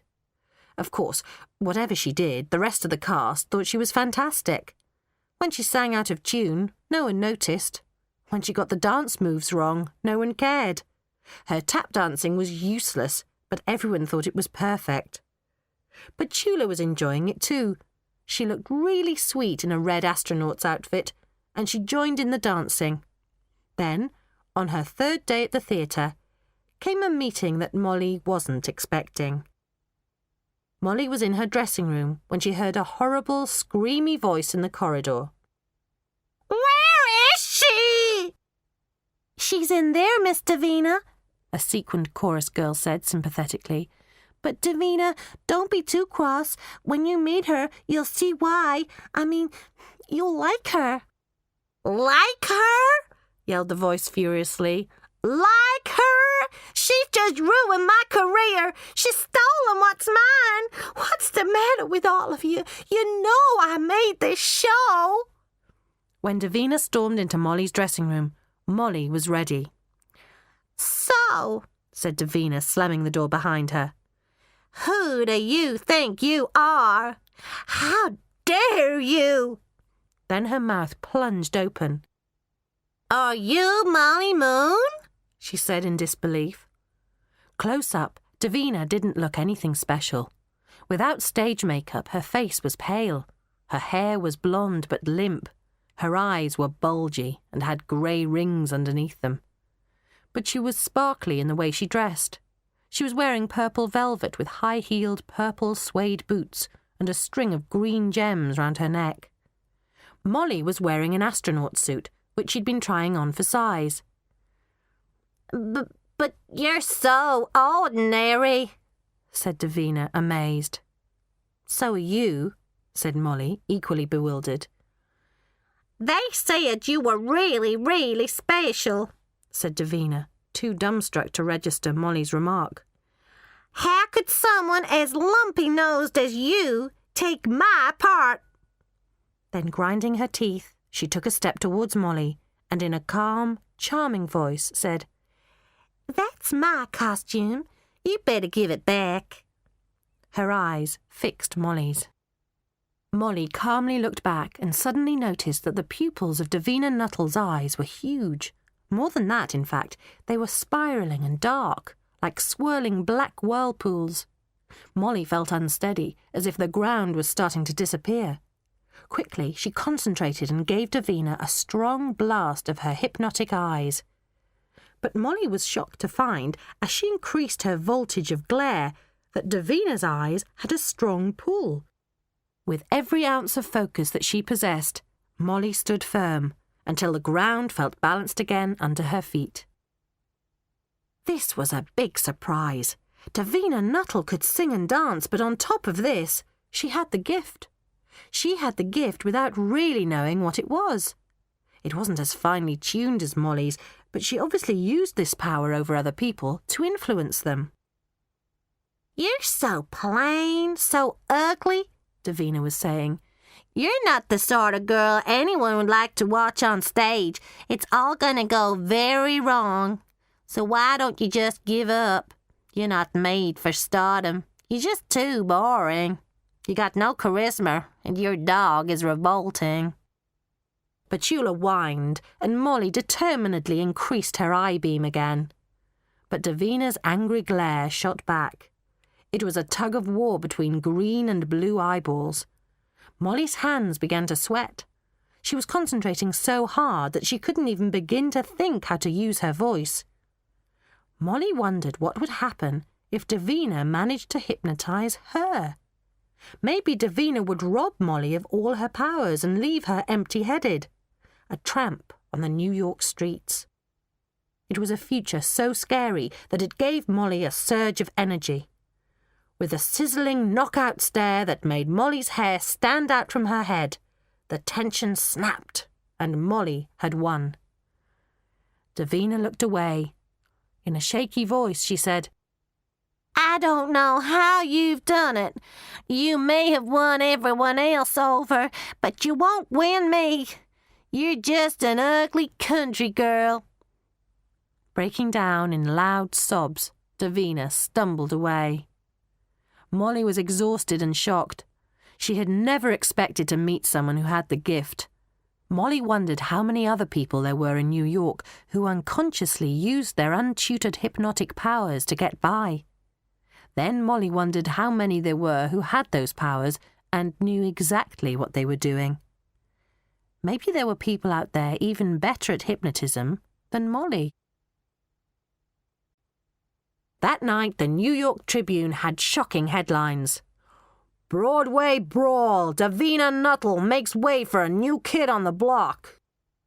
Professor Knockman read the paper eagerly. So she was called Molly Moon, and she was starring in a Broadway musical. Fantastic! This was brilliant. Professor Knockman couldn't wait to meet her. It didn't take him long to discover that Miss Moon was living it up at the Bellingham Hotel. Parking his rusty van on the other side of the street from Molly's hotel, he sat biting his nails with excitement as he waited to spot his prey.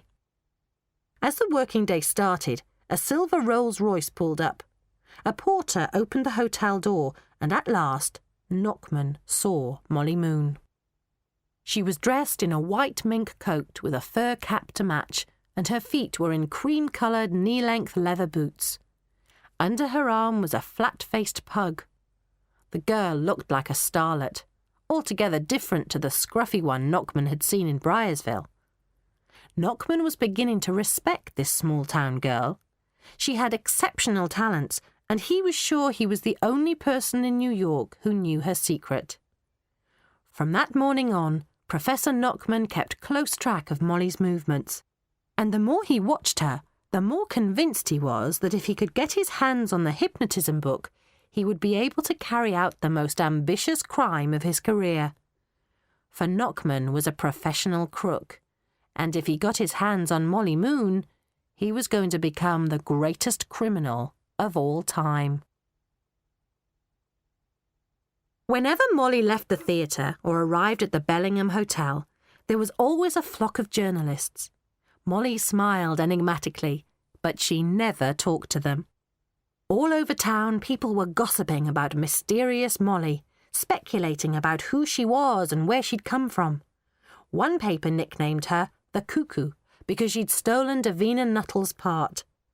Davina Nuttall went on television and complained about how badly she'd been treated. Charlie Chatt rang the Barry Bragg agency again and again to beg for an exclusive interview with Molly Moon on his TV chat show. And Knockman couldn't wait to get his hands on Molly. But there were people wherever she went. It was exasperating. All he could do was watch and wait for an opportunity. As for her dog, he hated her dog. That pug was Molly Moon's partner and her best friend. She would probably do anything for that dog. And as Knockman thought about Petula, he began to have a brilliant idea. November rolled into December, and temperatures in New York dropped as winter sunk its teeth into the city. Molly hadn't had time to think about Rocky, since when she wasn't working hard on the show, she was busy enjoying her fame and fortune. She'd been to an exclusive salon and had had her hair cut properly, so that she no longer looked like an orphanage kid, and she'd paid 10 visits to a beautician where she'd been steamed and pampered until her skin shone. Molly loved her new life. It was so much easier when everyone adored you. And the more Molly lived this life, the more she reckoned she deserved it.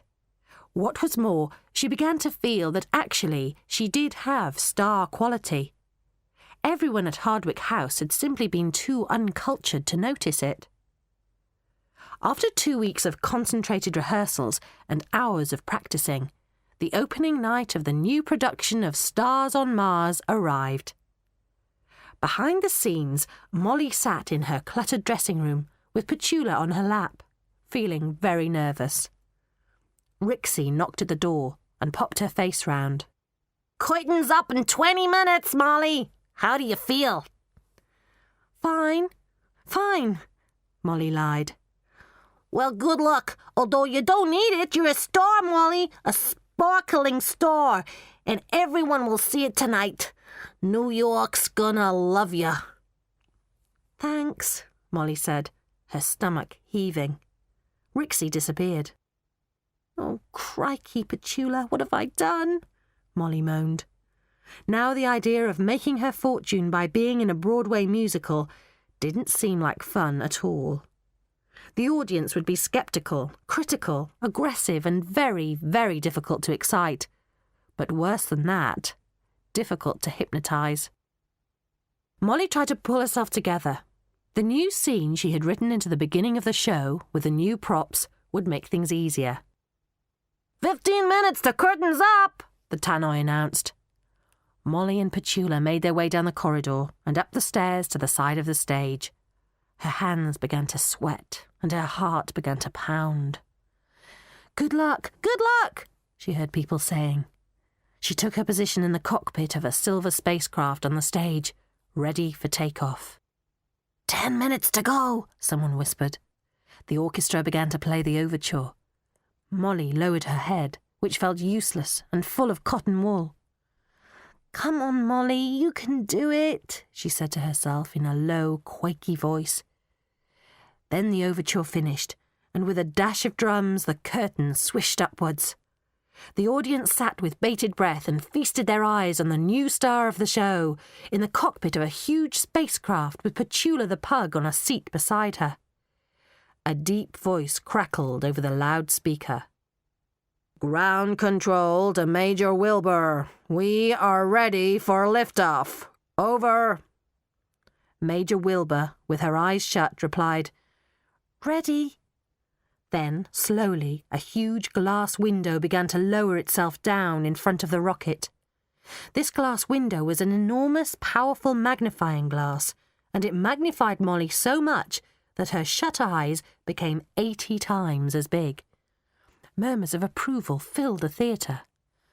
10, the controller's voice boomed out over the loudspeaker. 9, 8. Engine set, said Major Wilbur. 7, 6, 5, said Ground Control.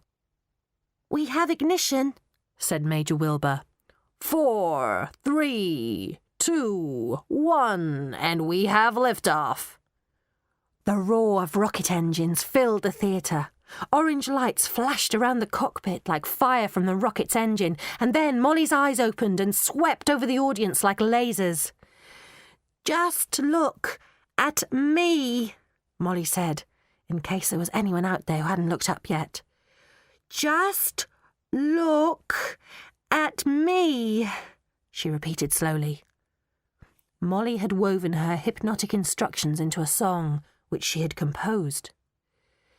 You will be bowled over by this show.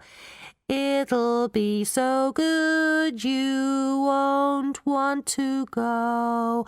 My dancing and singing will thrill you to bits. My jokes will give you giggling fits. This blockbuster show was destined to be the star of the 21st century is me. For 2 hours the audience was in raptures of pleasure, marvelling at Molly's dancing, and when she sang she made her audience go all goosepimply. She was entrancing. In reality, Molly's dancing was clumsy and her voice was flat and out of tune, but the audience loved her, whatever she did. When the show ended, the whole audience stood up to cheer and whistle and clap. Anything nice that people had on them, they threw. Money, watches, jewellery, fancy scarves, and the curtain opened and closed 40 times. Molly felt on top of the world. Knockman stood in his sheepskin coat, hidden in the shadow of a wall, a few metres from the stage door, while hordes of people crowded around the stage door hoping for autographs. The doors opened, and there stood Molly, smiling and waving, a burly minder on each side of her. Molly's mind was not on Petula. Petula stepped away from the crowd and had a welcome pee. Then an interesting sheepskin smell hit her nose. She trotted towards a shadowy wall to investigate. After Molly had signed what felt like 1,000 autographs, she whistled for Petula, but Petula was nowhere.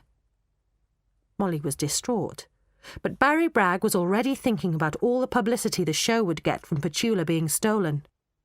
We should put out an SOS interview on TV. Someone will see her. Someone will report her.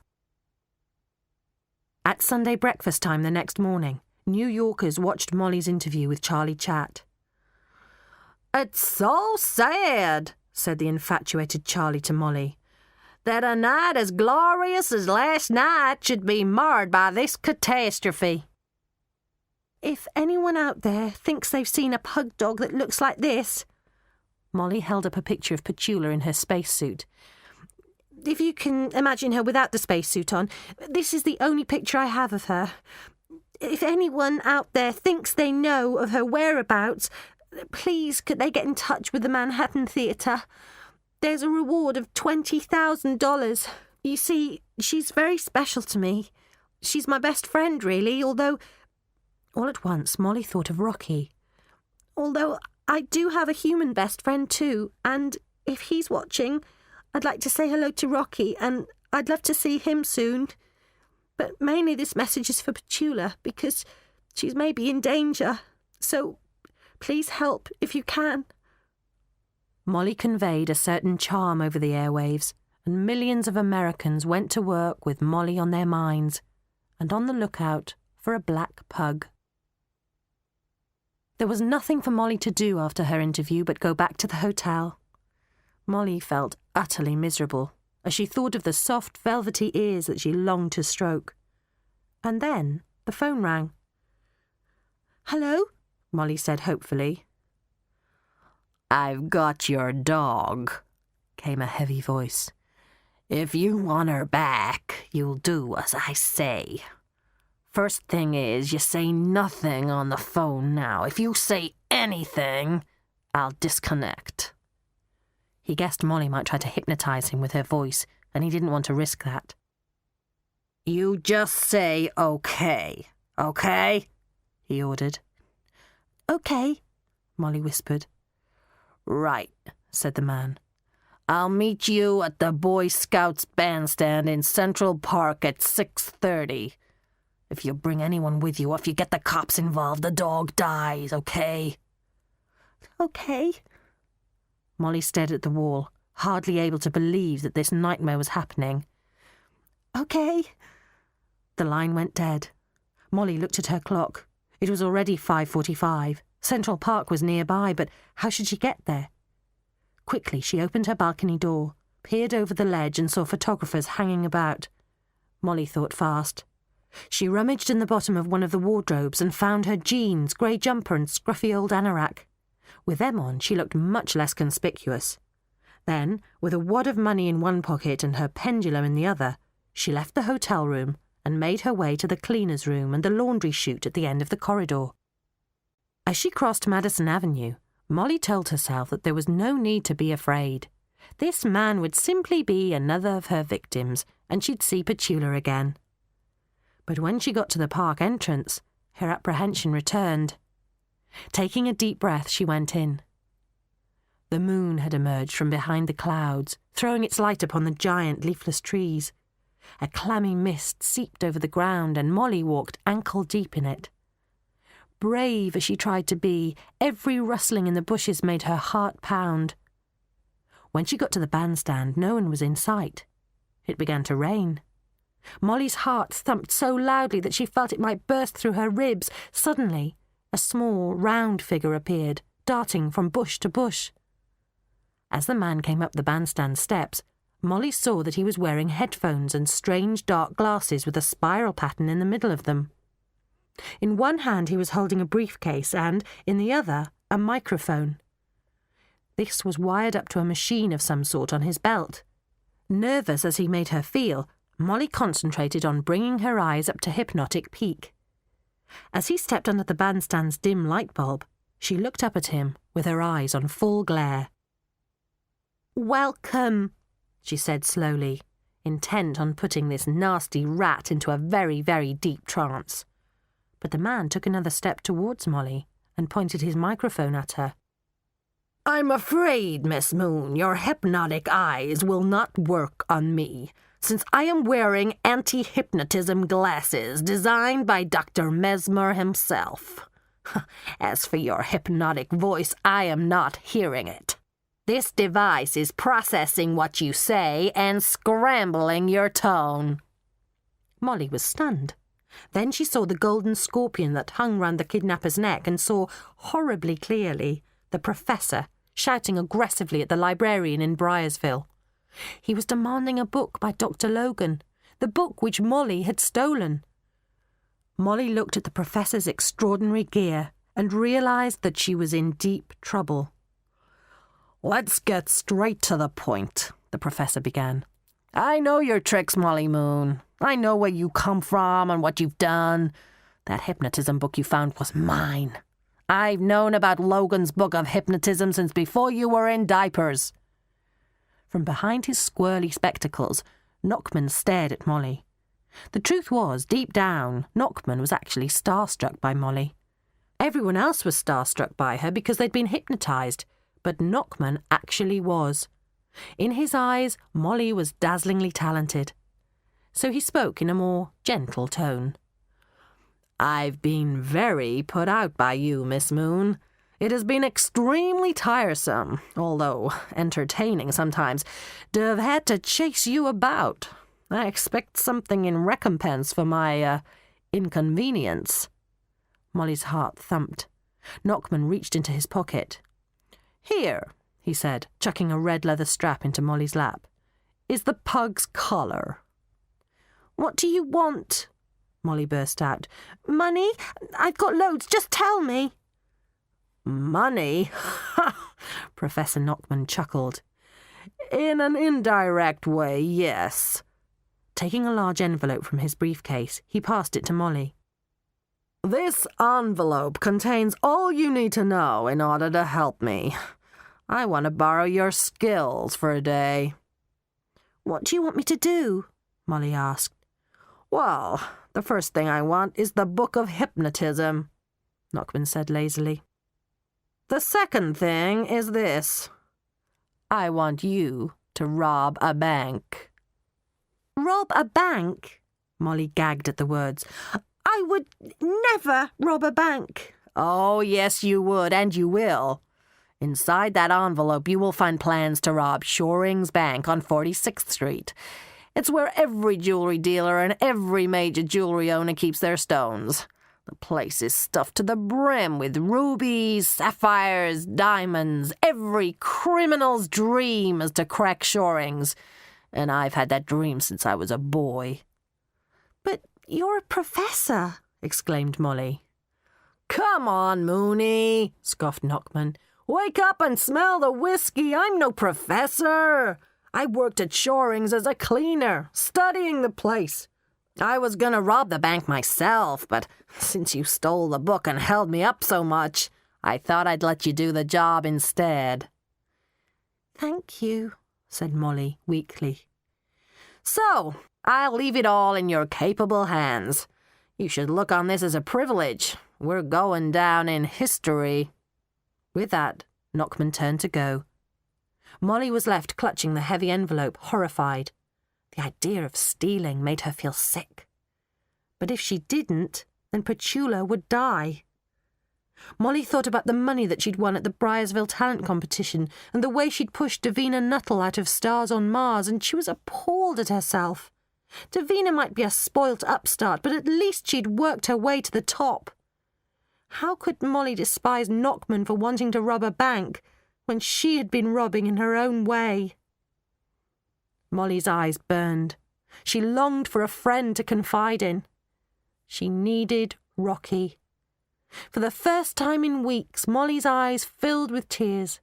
She could have easily found him by now if she hadn't been so caught up in herself. She felt awful for forgetting him and for chasing fame and fortune instead. Those things felt like nothing now compared with her precious friendship with Rocky. She loved him as a brother, and she desperately needed his friendship now. Tears drenched Molly's cheeks as she passed the park's wishing well. She stopped and pulled out her pendulum. Even in the dark it shone. With a sudden gesture, she hurled the heavy golden object into the well. As she did, she wished with all her heart for Petula and Rocky. With a splosh, the pendulum hit the water and sank. Back in her room, a light was flashing on her telephone. Someone had left a message. Molly pressed the playback button. "Hi, Molly. Guess who this is?" It was Rocky's voice. "I'm in the lobby of your hotel, but you're not in. I'm going to wait here till 7:45, then I'll go back to my hotel. The number there is—" Molly had already rushed out of her room and was whizzing down to the ground floor. As the lift door slid open, Molly frantically scanned the people milling about in the lobby. Then she saw a head of curly black hair poking up over the back of a black lacquer chair. "Rocky! You found me!" Molly couldn't believe it. Rocky's fantastic brown face looked round at her in surprise. Molly had never been so pleased to see anyone in her life. "Hey, Molly!" The two friends rushed at each other and hugged. For a moment, Molly forgot all her worries. She was so happy to see Rocky. It was like having a part of herself back again. Then they put each other down and stared at each other in disbelief. Rocky looked as sunshiny as ever. He'd had a haircut and was wearing a new denim jacket. Otherwise, he was just the same. They stood there with huge grins on their faces, just beaming at each other. Then Molly said, "Quick, come upstairs, away from all these people." As they stepped into the lift, arm in arm, she whispered, "Oh, Rocky, I've got so much to tell you. How did you find me? How did you know I was here?" "I saw you on television this morning," explained Rocky. "I couldn't believe it. Molly Moon on American breakfast TV. And then you actually said hello to me. It was surreal. But I was really pleased, because every time I called Hardwick House, Hazel answered the phone and said she had no idea where you were." "Wow, this is fabulous," said Rocky as he stepped into Molly's supersonic penthouse suite. "You'll have to tell me everything that's happened to you, Molly. I mean, this is so cool. Is this all yours?" "Rocky," she said quickly, "before you start thinking anything about me, stop right now, because I'm going to tell you how I got all this, so don't decide that you like me until I've told you. First, I've got something to show you." Molly went to a cupboard and opened it. "It's the thing that changed my life." Molly clicked the safe's combination lock and carried the hypnotism book over to Rocky. "This is the most incredible book, Rocky. It really is something special. This book is what brought me all this success. But it's all ended in disaster." And for the next hour, Molly told him the whole story. When she'd finished, Molly tried to look Rocky bravely in the eye. "So now you know what I've been up to. The worst thing is that I got so wrapped up in myself and blown away by fame and money that I almost forgot about you. Then, when I lost Petula too, I realised how awful it is without friends. You'll probably want to go now, but I just had to tell you everything." Rocky had rolled a piece of golden paper from a chocolate around in his hand until it was a small ball. "You twit," he said. "Why would I want to leave my best friend, who's been almost impossible to find and who I've missed like mad?"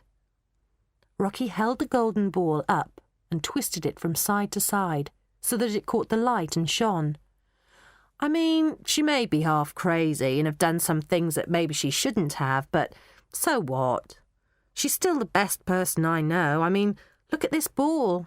If it was the only precious thing you owned, and if you'd had it all your life, you wouldn't just go and throw it away when a little bit of rust showed on it, would you?" Molly shook her head and looked at the golden ball. "You can relax, Molly. I'm not going anywhere. I'm going to stay right here by your side, okay? So you can relax and feel good." Molly did feel good, better than she'd felt in ages. It was wonderful to have Rocky back. He was talking to her now, but she didn't hear what he was saying.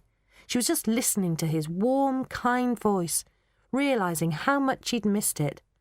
It made her feel as if she'd come home, but she still felt bad. "But what am I going to do, Rocky? I can't see how to get out of this trap. In fact, I wish I'd never found this stupid hypnotism book. I wish I could turn the clock back and all of this would just disappear." All at once, Rocky clapped his hands, and with a whoosh, the hotel room disappeared.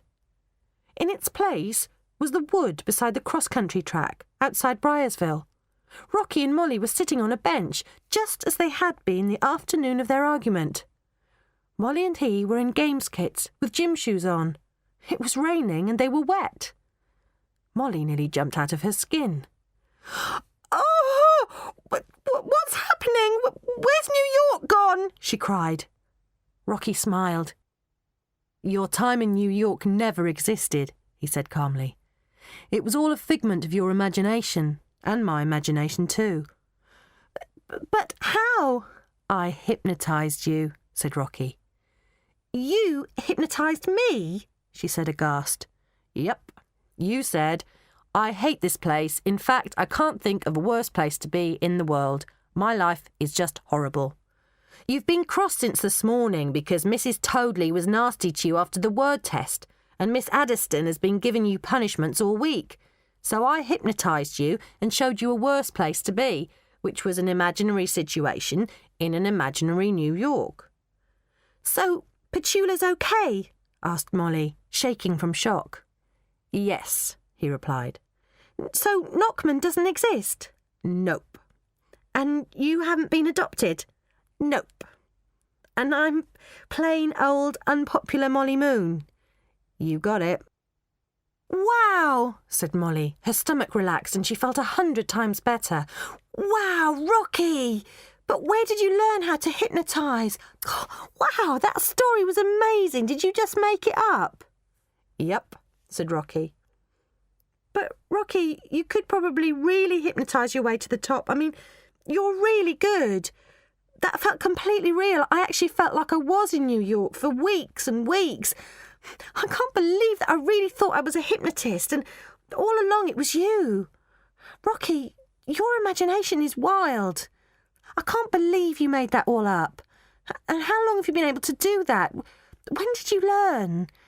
Does the book really exist? Why didn't you tell me? Why haven't you hypnotised me before? Or have you?" There was a flash of lightning, and Rocky clapped his hands again. A flash of lightning lit up the New York skyline. Molly found herself back in the Bellingham hotel room with Rocky. "Rocky, what's happening? Why are we back here? I don't understand. Is this real, or are the woods in Briarsville real?" "New York is real. Briarsville was in your imagination. I just hypnotised you using my voice and this ball of golden paper. I wanted to make you think that New York never happened, and we were still on the cross-country run." "But it felt wet, that rain. Everything felt so real, said Molly. That's the power of hypnotism, said Rocky. You were saying you wished you'd never found that hypnotism book. So I wanted to show you how lucky you were to have found it, and I wanted to show you that I could hypnotise too. So you're a hypnotist too, and that's what it feels like to be hypnotised. Quite nice. So, how did you learn? Rocky smiled. He reached into his jacket pocket and passed Molly a small, shabby piece of hard, burgundy-coloured leather. She turned the leather over to discover on the other side a large golden capital letter. The missing H, she said, and carefully placed the H on the spine of the hypnotism book. It fitted exactly, and the strange word hypnotism became hypnotism again. Then Rocky passed her a small tissue-wrapped parcel. In this one was some old yellowing paper. So you were the one who ripped those chapters out? I couldn't resist them, Rocky said. Chapter 7, Hypnotism using the voice alone, and Chapter 8, Long-distance hypnosis. They're my specialities. You see, I had the book first, explained Rocky. I found it in the not-to-be-lent-out section in the library. It took me ages to read. Every time I had a spare hour, I'd sneak to the library. That's why I kept disappearing. I wanted to get you and me away from Hardwick House by hypnotising some of the Americans who came. I wanted to hypnotise them into seeing how great you are. That's why I never told you about the book. Rocky flattened out the missing pages and, opening the hypnotism book, he put them back into their rightful places. Home, sweet home, he said. Then he gave the whole book to Molly. We'll glue the H back on, she said, wrapping it up with the book. Putting the bundle back in the safe, she imagined Rocky practising Dr. Logan's lessons, just as she had. Who did you hypnotise? She asked, intrigued. Well, I wasn't very good. Do you remember our argument on the cross-country run when I made that blowfish face? Yeah, said Molly, laughing. Well, explained Rocky, I was trying to hypnotise you into calming down. Molly grinned at the memory. So, when did you get good at it? Something clicked the day the Alabasters came to Hardwick House, at least enough for them to fall under my spell. Only I couldn't get to spend enough time with them to persuade them to take you. But, Rocky, maybe they really genuinely liked you, Molly interrupted. Well, maybe, admitted Rocky. Anyway, I wanted to say goodbye to you and explain that I'd come back and get you too, but Miss Adderstone wouldn't let me see you. It was awful.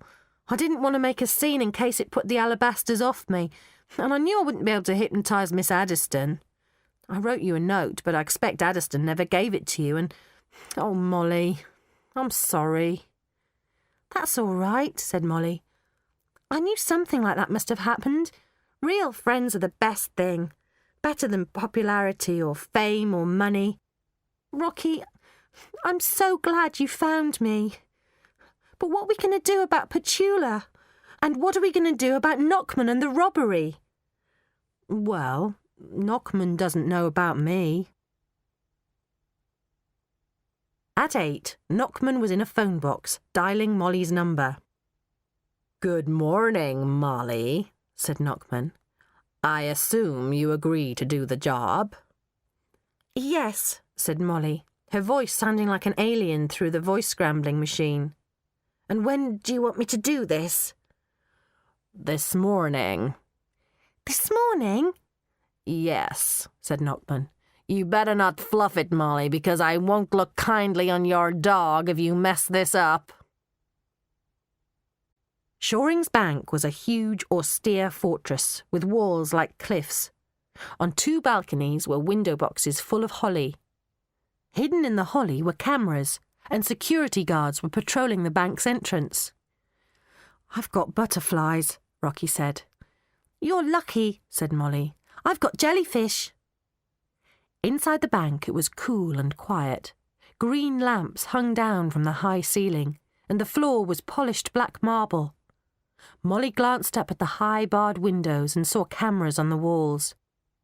"Oh dear," whispered Molly, losing her nerve. "Look at the cameras. This is going to be tricky." "Not if you stick to our plan," said Rocky encouragingly, and went to sit on a chair by the wall and keep an eye on any new arrivals. Molly walked towards a desk in the corner of the hall. She sat down opposite a young, freckle-faced clerk. "Good morning," she said. "I'd like to deposit some rubies." "Certainly, madam," said the clerk, looking up. The poor young man fell into Molly's web like a blind caterpillar. Soon Molly had finished her instructions. "Now please take me to see the bank manager." The clerk led Molly through a security door and along a grand corridor until they came to a door with a golden plaque on it. Mrs. V. Briscoe, manager. The clerk knocked and they entered. After a few seconds of Molly's glare, the manager's secretary too was captive, and she spoke to Mrs. Briscoe through an intercom. "Mrs. Briscoe, there's someone here to see you called—" Molly's eyes darted desperately about the room for inspiration. "Miss Yucca," she said, seeing a spiky potted plant on the windowsill. "Miss Yucca," repeated the secretary. "Send her in." The bank manager was a small, thin woman of 50 or so. She greeted Molly with an impatient frown, but couldn't resist Molly's eyes. In half a minute, Mrs. Briscoe had agreed to do everything Molly asked. With no time to lose, she had all the bank workers brought one by one into her office, where Molly worked her magic on them. She gave each one the same instructions, to keep working as normal until 10 o'clock, then to assemble in the lobby of the bank and wait for more orders. Once Molly had covered all the security guards, she concentrated on the cameras. Already Rocky and Molly would have been recorded by 20 or more. It was very important to wipe this evidence clean away.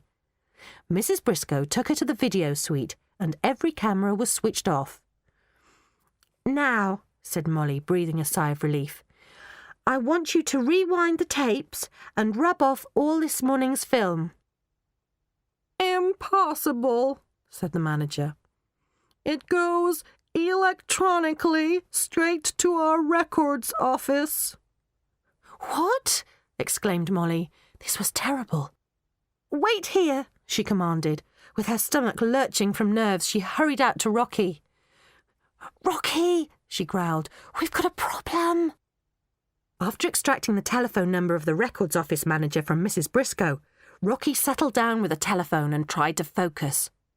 As if his life depended on it, he dialed the number. An operator answered, and it was much easier than Rocky expected to hypnotise him long distance. Soon the operator had rubbed off all that morning's film. Feeling much more confident, Rocky then telephoned the bank security company and had the guard there switch off the Shorings Bank alarm. "Phew," Molly murmured. "That was brilliant, Rocky." "Lucky it worked," said Rocky, breathing more easily. "Not one's plans are out of date. I hope there aren't any more nasty surprises waiting for us." Molly nodded, feeling sick. She went back to the lobby and subtly hypnotised the 13 customers who were there. Soon they stood in a line like toy soldiers, and as the clock struck 10, the doors of the bank were closed. A notice was put up outside. "Closed for 4.5 hours due to staff training. We apologise for any inconvenience." Then, hypnotised bank workers started to fill the lobby, and soon they too all stood in a line like dummies. In the background, a ringing phone made Molly jump, but it was quickly answered by a receptionist who, as instructed, said, "I'm afraid he isn't available at the moment. He will call you back. Goodbye." "OK," said Rocky. "Let's hit the basement." As Mrs. Briscoe led them down the tight, low-ceilinged passage to the strong rooms, Molly lagged behind. She wanted to check there were no unhypnotised guards inside these counting rooms. It was extremely lucky she did. Inside one, a stony-faced man wearing a heavy striped suit looked up. He had a safety deposit box tray on the table in front of him, and was pawing over a very large diamond. "What the hell is a kid doing down here?" he demanded. Quickly, Molly zapped him and removed the diamond from his grip. The diamond was enormous. "Jeepers, this must be worth a fortune," she marvelled. "You betcha," the gangstery man growled. "Stole it today." "Where from?" Molly asked, shocked and fascinated. "From another crook." Molly put the diamond in her anorak pocket and caught up with Rocky and Mrs. Briscoe. Rocky looked as if he'd just been told that Petula had been made into mincemeat. "The locks," he said hoarsely. "It's all been updated. There's absolutely no way we are ever going to get into these strong rooms. Mrs. Briscoe can't open them on her own. Both she and the customers who rent them have to be present to open their boxes. There are 5 strong rooms each with 80 deposit boxes. That's 400 boxes and 400 customers who need to be here." "But why?" asked Molly. "Because," explained Mrs. Briscoe, "we have a device which only opens the boxes once it has information from me and from an authorized customer." "What kind of information?" "Iris-read information." Molly's legs felt all wobbly suddenly. "Show me the device," she said. Mrs. Briscoe led her to a yellow light, the size of a billiard ball. "Explain how it works," said Molly. "Firstly, I punch in the number of the safety deposit box that needs to be opened. Then the device matches my iris with my iris pattern in its memory. Next, it reads the customer's iris and matches that. If all the information is correct, the computer authorizes the deposit box to open." A glimmer of hope shot through Molly. She nodded at Rocky. "It's worth a go." A minute later, Rocky had punched the number 1 into the iris-reacting device to open safety deposit box number 1, and Mrs. Briscoe was bending over, peering into the machine, having her iris read. Then it was Molly's turn. She leaned forward and glued her eye up to the yellow hole. She looked inside, into the iris-reading equipment, and the machine, in turn, looked into Molly's eye. The machine began to read the branches of tiny veins and muscles, making a pattern in its computer memory. It made pipping noises as it assimilated the information. Then, all of a sudden, the eye in front of it changed. The machine began again, pipping away as it read the iris. When the eye changed once more, quicker than before, the machine started yet again. The eye shifted, the machine shifted. Then the pupil in the eye grew larger. The machine adapted to the growth. The pupil shrunk. The machine shrunk its data. The tire-like iris started to turn. The machine was confused. And now the green flecks in the eye were flickering. The machine's temperature went up as it searched its silicon memory to find instructions on what to do. The eye began to pulse. The computer pipped faster. The eye started to twist and pulse at the same time. The computer started to panic. Its temperature was soaring. Its chip was bending. Its reading device was... All of a sudden, the computer couldn't remember what or where the reading device was. Suddenly, all it could compute was how perfect the eye in front of it looked. The computer liked this eye, liked its iris. It was better than all the other irises it had ever read put together. The computer relaxed and gave instructions to itself to open up completely. Bing, clunch, bing, clunch, ping. 400 safety deposit box doors opened at once, and simultaneously 5 steel-barred gates on the deposit room unlocked themselves. "Now that's what I call style," she said. "That's what I call extremely lucky," said Rocky. He went back up to the lobby and ordered the 35 hypnotised people to make a human conveyor belt from the safety deposit boxes all the way to the bank truck in the garage. Mrs. Briscoe provided Molly and Rocky with football-sized sacks and lots of big brown envelopes. Immediately, the two of them set to work. It was exhausting work. Millions and millions and millions of dollars' worth of jewels left the vaults. But eventually, every last crystal in the bank had been packed into the back of the truck. Molly and Rocky assembled the sweaty, hypnotised subjects and duly blanked all their minds. "All of you will wake up when you hear the clock outside strike 2:30, Molly said. "You will all tell the police that an armed gang of robbers with stockings on their heads robbed the bank, and, well, each of you will have your own story to tell, like how frightened you were and what they said to you, that sort of thing. And until 2:30, you can all sit on the floor and sing songs. The last thing is this: you will have no memories at all of my friend here and me." The people in the lobby all obediently sat down and began to sing songs. Then Molly and Rocky jumped into the front of the security lorry with a hypnotised driver. The garage door opened, the lorry left, and the door shut behind it. Following Knockman's instructions, they drove to a warehouse on West 52nd Street near the docks. Then the bags had to be repacked into Knockman's lorry. When the job was done, the hairy guard sat down, red in the face from all the effort, and Molly gave him a drink. "Thank you very, very much," said Rocky, feeling sorry for him. "Now you must drive the empty lorry back to the bank, but you won't wake up or get there until 3 o'clock. You won't remember this address. You'll tell everyone who asks that you were made to unload the stolen stuff into all sorts of different cars. Mustangs, Cadillacs, and station wagons.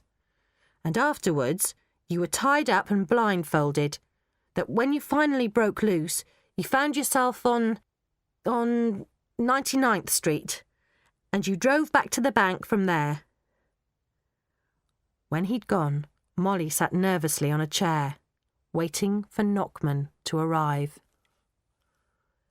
At 1:45 precisely, the door of the warehouse creaked open.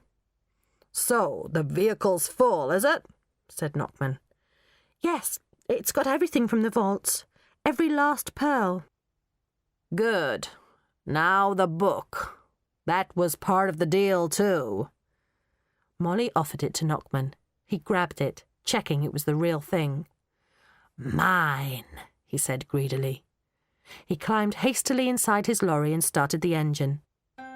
"Open the door." "Is Petula all right?" Molly asked. Fine, lied Knockman. "She's been eating well, steaks and chocolate biscuits." "Chocolate biscuits?" "Yeah, and the sooner you open this warehouse, the sooner I'll ring you and the sooner you'll be seeing her."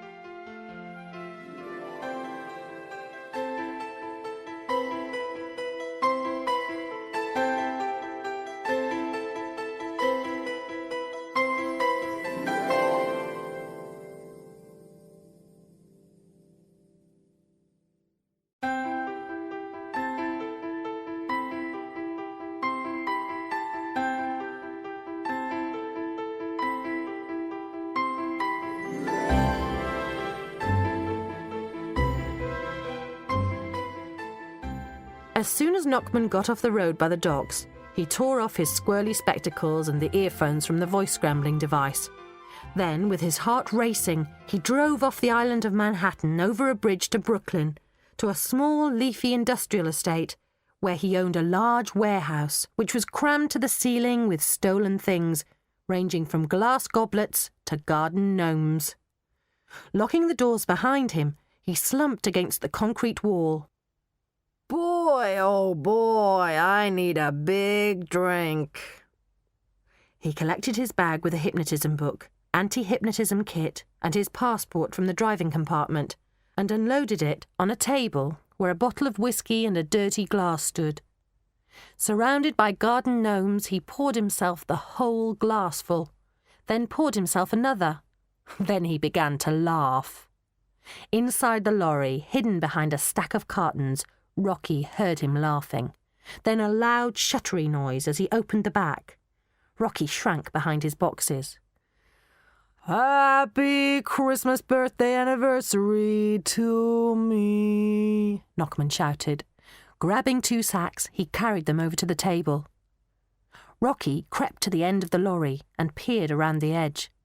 There was Knockman, drooling over a packet of gems. Rocky couldn't do the eye trick like Molly. All he had to do was wait and hypnotize Knockman with his voice when he finally fell asleep. Knockman smiled as he counted rubies.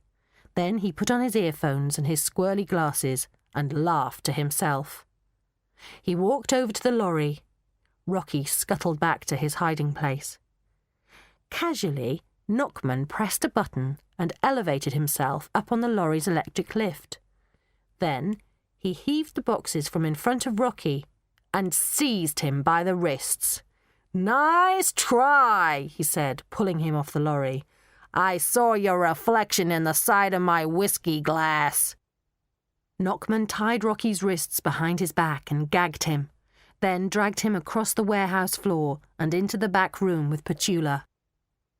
"Make yourself comfortable, Titch," Knockman spat, shutting the door and locking it. Petula jumped onto Rocky's lap and licked his face. Knockman approached the lorry suspiciously. If there were any more rats on board, he'd catch them. And then he heard a faint noise above his head. Someone was climbing in through the roof. He had a sudden vision of a squad of crime-busting police. He didn't know the intruder was only Molly, who'd managed to scramble up a tree, clamber through a half-open skylight, and into an upper room. Frantically, he threw the bags of gems, the hypnotism book, and the anti-hypnotism device into the back of the truck and slammed it shut. Shoving his passport into his pocket, he heaved himself into the cab and hit the ignition. Molly heard an engine start and realised in a panic that Knockman was leaving. She rushed down the stairs, but it was too late. With a screech, the truck sped away. She'd really done it now. Rocky must still be in the truck, and Knockman would find him. And what about Petula? Knockman would never ring Molly now. Molly moaned. She felt sick to the core. As she worried about Petula and Rocky, she heard scraping noises and muffled cries coming from behind a door. Frantically, Molly burst into Petula's and Rocky's prison. Knockman drove as fast as he could away from New York, sticking to the smaller roads, looking in his rear-view mirror constantly. He pulled up at a gas station, filled up and set off again. By 9 o'clock, Knockman was starting to feel tired. This worried him. He didn't want to fall asleep at the wheel and crash, but he didn't want to stop to rest. He must keep driving. He decided to turn on the news. "Drive time," sang a jingle on the radio. "Yeah," said a chirpy presenter. "We'll be keeping all you drivers across the east coast of America wide awake, and boy, oh boy, have we got entertainment for you. But first, the news. The main story of the day is that Shoring's Bank in Manhattan was robbed today. The operation was conducted earlier today by a gang of armed robbers. They made off with precious stones and jewelry to the value of over $100 million. Knockman guffawed. It is believed that the gang are still somewhere on the island of Manhattan. The robbery was reported immediately after the thieves left, and police were able to set up roadblocks at all the bridges leaving Manhattan within 5 minutes. Police have also been checking boats docked around the island. All water traffic has been stopped. A bank worker who was forced to go with the gang has given accounts of how he was made to unload the stolen goods from a bank truck into different cars which were driven away. The police have asked people to be on the lookout and also to be careful, as the gang are likely to be dangerous. The police would be very interested in any information that might lead them to the thieves." This was the best news that Knockman had ever heard. He loved this newsreader for bringing it to him. "Thank you for listening," said the newsreader. "Thank you," said Knockman. "Great news, isn't it?" said the newsreader. "Yeah," said Knockman. He really liked this newsreader, and especially his voice. It was perfectly pitched and very soothing. "You must be feeling fantastic," said the newsreader. "I am," laughed Knockman. "You're feeling fantastic, the best you've felt in years." I am, agreed Knockman. "All that effort was worth it. You deserve this, don't you?" Knockman nodded. "And now you need your well-deserved rest. Take a nice, deep breath and breathe out slowly." Knockman breathed deeply in and out and felt much, much better. "Breathe slowly in and out, and as I count down, you will feel more and more relaxed. Keep driving as I count 10, 9, 8, 7, 6, 5, 4, 3, 2, 1, and now, Mr. Knockman, you are completely under my power. Understood?" "Understood," said Knockman stupidly. He'd fallen into Rocky and Molly's trap, and he felt fabulous.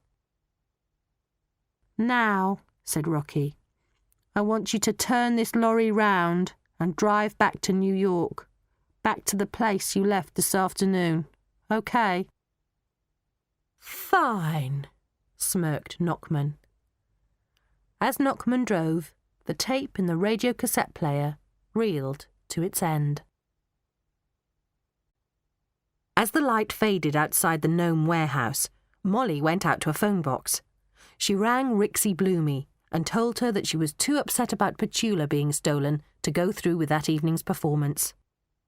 "Oh, Molly, the public'll understand," sympathised Rixie. "Don't worry. Your understudy, Laura, will play your part tonight." Rocky didn't need to call, since he'd programmed the Alabasters into thinking he'd gone on a Boy Scouts trip. So he ordered pizzas. Then, full of pizza and hope, they waited. Shortly after midnight, headlights lit up the road by the warehouse. "It's him." Knockman drove in and parked and sat staring straight ahead with an idiotic expression on his face. "You can get out now," Rocky said. Obediently, Knockman stepped down and Molly rescued the hypnotism book. "Phew," she whistled. "You," Rocky ordered Knockman, "will be under this person's power too. She is called Hairdryer, and I," continued Rocky, "am called Catbasket."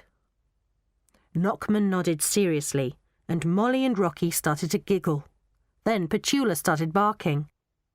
"Shh, Petula," said Molly. Turning to Rocky, she whispered, "What next?" "Let's just call the police anonymously. They can sort everything out." "No way," whispered Molly hoarsely. "If they find out Knockman's been hypnotised and undo it, they'll track us down. And Knockman knows too much. He has to come with us. No, we should put the jewels somewhere else, like in bin bags. In bin bags outside the bank." Rocky looked doubtful. "What if the rubbish collectors think it's rubbish, and it would take ages to get out of the lorry? Someone would see us." Petula was barking ferociously and leaping at a red-hatted gnome as if it was all his fault. Finally, she knocked him over. The gnome cracked noisily on the concrete and his head smashed open. Petula looked up proudly. "The gnomes," Molly gasped. "They're hollow. Look, they've got screw-on bases so you can fill them with sand and they don't fall over." "Perfect," said Rocky. "Ruff, ruff," barked Petula. Before the December sun came up, Molly and Rocky and Petula were asleep at the Bellingham Hotel. Molly slept until her alarm went off. Then she rang room service and they sat down for a TV brunch. On Channel 38, a reporter was talking excitedly into a furry microphone outside Shoring's Bank. Amazingly, the Shoring's jewels have all been returned, and the method of delivery adds a bizarre twist to what was already a teasing story. 25 garden gnomes stuffed full of the stolen property were discovered dotted about Manhattan in the early hours of this morning after an anonymous phone call. The male caller had a Chicago accent, but apart from that, nothing else is known about him. Police have released these pictures of the gnomes as they found them. The screen filled with photographs of the gnomes looking startled in the darkness, lit with police torches like criminals caught in the act. Molly switched the TV off. You know, Rocky, I'm no better than Knockman, really. Rocky looked surprised. I mean, look at this place. I conned my way here. I conned people to pay for it. I conned Davina Nuttall out of her part. I conned the audience at Briarsville, so I stole the prize money, really, and cheated all those other kids out of a chance to win the talent show. Oh, shut up, said Rocky light-heartedly. You are a genius hypnotist. That's your talent. You're brilliant. Everyone's happy. New Yorkers loved your show. They had the best night of their lives. And Rixie and Barry love you. Just look at all the publicity you've got them for Stars on Mars. You're not a real thief. You just get what you want using a different method to everyone else. The only thing you actually stole was Davina's part, and she wasn't an angel herself, was she? You and me are the only ones who know the truth. So really, Molly, what does it matter? Yeah, I know, but being truthful is better, isn't it, Rocky? OK, it is. But, Molly, I'm not having you go on some kind of guilt trip. Molly did feel guilty, but more than that, she'd found herself in a place where she didn't want to be. Rocky, it's not just that. The thing is, I'm starting to not like being Molly Moon the star, and I'm getting tired of people liking me just because they've been hypnotised. It makes me feel rubbish. She looked at Petula, sound asleep. I mean, even Petula doesn't properly like me. I hypnotised her to like me. Molly, that was ages ago. Your hypnosis on Petula must have worn off by now. Worn off? What's she talking about? Molly, it doesn't last forever, you know. Didn't you realise? The lessons that animals or people learn from hypnosis can last forever, like Petula not eating chocolate biscuits and liking you. But Petula's not hypnotised anymore. Now she likes you because she does. What, so you mean that the hypnotism I did on Barry Bragg and Rixie Bloomy will wear off? Molly's mouth fell open. But how do you know? From the book, of course, said Rocky. Molly looked perplexed. Oh, whoops, he said. It was in Chapter 8. So that vital information was in your pocket? Jeepers. Sorry. So hypnotism wears off, said Molly thoughtfully. Well, you know what? The sparkle of my life here has worn off too. I want to go. Where? Asked Rocky. I've been worrying, Molly admitted, about Hardwick House, about Gemma and Jerry and Ruby and Jinx. So have I, agreed Rocky. Imagine what it must be like there with Hazel in charge. And it's my fault, said Molly. I want to go back. But you, Rocky, now you've got your new parents. Ah, Molly, the Alabasters are horrible. The Alabasters had seemed wonderful the day they visited Hardwick House, but back in the States they'd been very, very strict. They didn't like me going out in case I muddied my clothes or caught a bug from another kid. If they'd had their way, I wouldn't have been allowed to sing or whistle or go for a walk or watch telly. They liked me reading, but the only books were ancient annuals that Mrs. Alabaster had when she was a girl. I hate my life there. Worst of all, I missed you. I mean, you're my family, Molly." Molly felt all warm inside. "Thanks, Rocky." They smiled at each other, appreciating what they had. Then Molly asked, "But how will you get away?" "I'll call and hypnotise them that it never worked out because they didn't like me.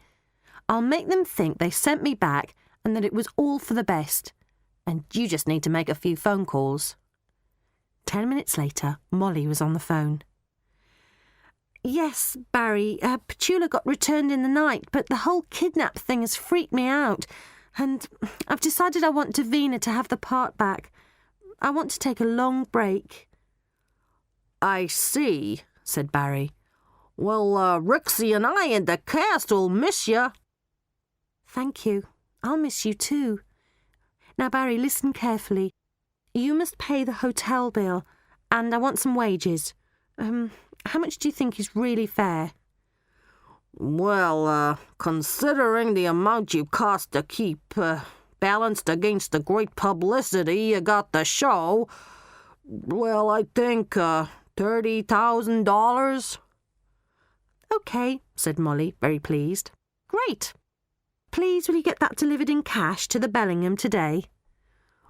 "Agreed." "Oh, and Barry, tell Rixie that I can't do the show again tonight. Let Laura the understudy do it. Oh, and talking of Laura, will you look after her, Barry? Make sure she gets a good lead part in something." Soon after they'd had their brunch, Knockman knocked at Molly's door. Molly had used her powers to persuade the hotel receptionist to give him a room, a clean outfit and a shaving kit. Lastly, Molly had instructed Knockman, "Sleep until 2 o'clock, then have a bath, shave off your moustache and come to room 125. Knockman looked smart in a green doorman's outfit, but his face, although clean and shaven, was bloated and unhealthy looking. Rocky gave him a banana. "For a few days you will eat nothing but fruit." "And his accent must change," said Molly. "A Chicago accent might get us caught. From now on, you will talk in a German accent." "Okay, I will do that," Knockman agreed. "Couldn't we make him a bit friendlier?" asked Rocky. "Do you have any friends?" asked Molly. No friends," stated Knockman robotically. "Except I did have a fluffy pet budgie once. It used to sing so beautiful and fly around the garden." Real tears welled up in Knockman's eyes. Molly was taken aback. The last thing she wanted was to feel pity for Knockman. "What happened to it?" Rocky asked. "It was killed in Mr. Snuff's rat trap. I found it dead." "How sad," said Rocky. "This is awful. I don't think he's mean right at the bottom." "You don't? Let's ask him. Right, mister, list all the nasty things you've done since your budgie died." "I set a rat trap and put it under the table where Mr. Snuff sat, and it snapped shut on his foot, just like it had on my budgie." Rocky looked at Molly with a "well, that was fair enough" look. Knockman continued. "I tipped the budgie food into Mr. Snuff's cereal box, and he ate it." This, too, sounded fair. "I stole Stuart Blythe's watch and blamed it on another boy. I made Robin Fletcher eat 15 dead flies, and then, when he was sick, I made him eat the sick. I pushed Deborah Cronley's head through the banister in the stairs, and the fire brigade had to cut her free. I stole children's sweets, and said if they told, I'd flush their heads down the toilets." Molly interrupted. Skip a few years." Knockman's voice now sounded older.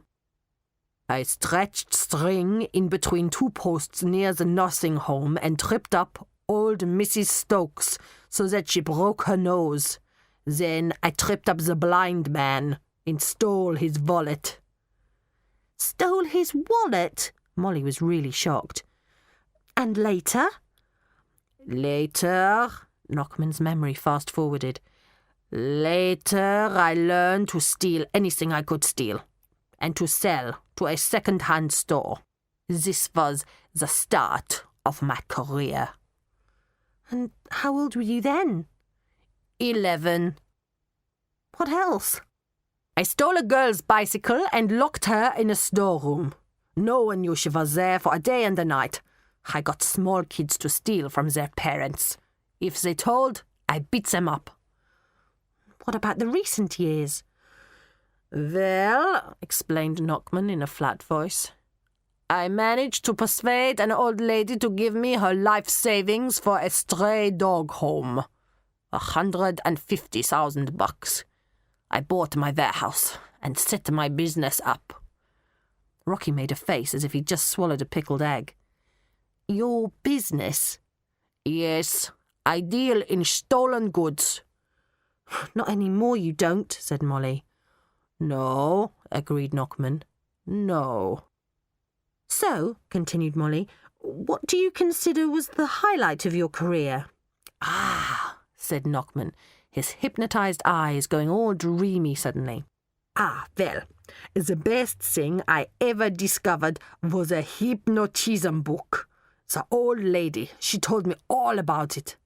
With the book, I masterminded the greatest bank robbery of the world. I robbed Shoring's Bank itself in New York. Crumbs, said Molly under her breath to Rocky. He isn't half deluded. Then to Knockman she said, Let's get things straight. From now on, you will completely forget the hypnotism book. You will forget any ideas you had about robbing Shoring's Bank. You will forget that it was robbed. Okay? Okay. I forget now. Right. Any other big bad things you've done? Yes, admitted Knockman. I sold a car with a broken chassis to a man. He crashed. Was he killed? Rocky asked, his mouth agape. No, but the lady he hit was. Oh, stop, said Rocky angrily. This is horrible. Why'd you do all these things if you know they're nasty? I like being nasty, came Knockman's simple reply. But why? Why? Asked Rocky, completely perplexed. Why did you like being nasty? Why couldn't you have liked being nice? Never knew what nice was. Everybody hated me. My father, he hit me if he saw me. Even my mother laughed when my budgie died. She wished I was dead too. She was nasty.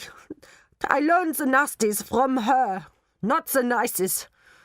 I don't know nice. Rocky's appalled expression turned to one of realisation. Molly, it's like Mrs. Trinklebury's lullaby. It's what Mama Cuckoo taught it to do.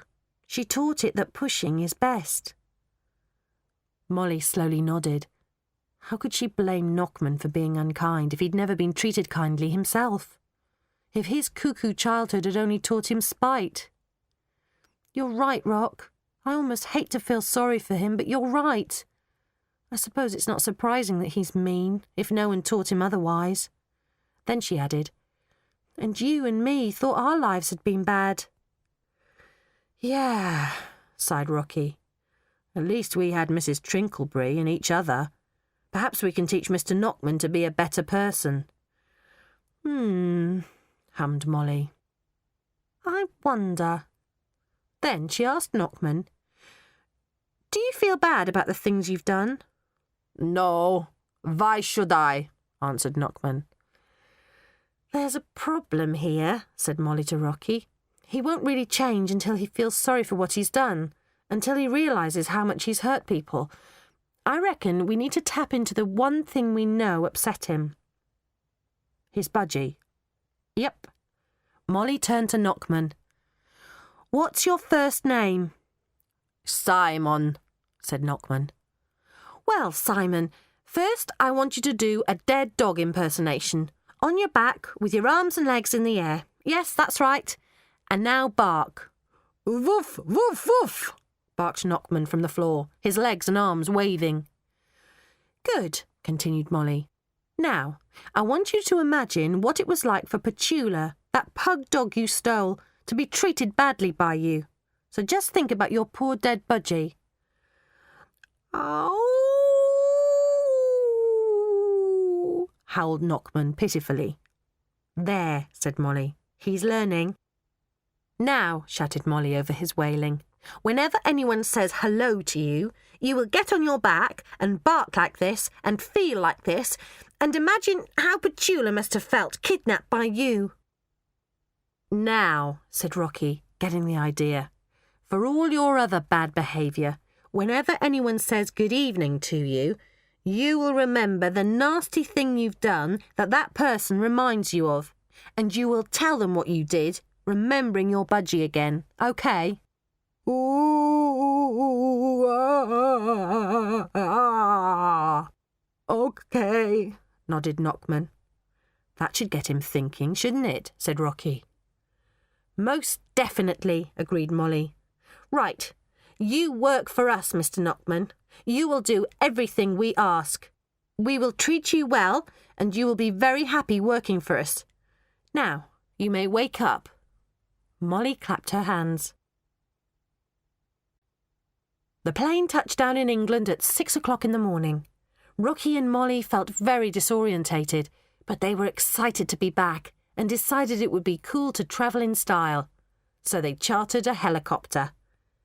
20 minutes later, they were landing in the grounds of Hardwick House. Molly looked out expectantly to see who would emerge first, but no one came out. I suppose no one's up yet, said Rocky. I mean, it is early. The place looks as crumbly as ever, said Molly, letting Petula out. Whilst Petula sniffed enthusiastically about the frosty drive, Knockman unloaded the helicopter. Once that was done, the pilot wished them good luck and was off. Molly and Rocky turned to look at Hardwick House. A small face dodged from one of the windows. Someone's up. Something's up, said Molly. She rang the front doorbell, then she noticed it was already open.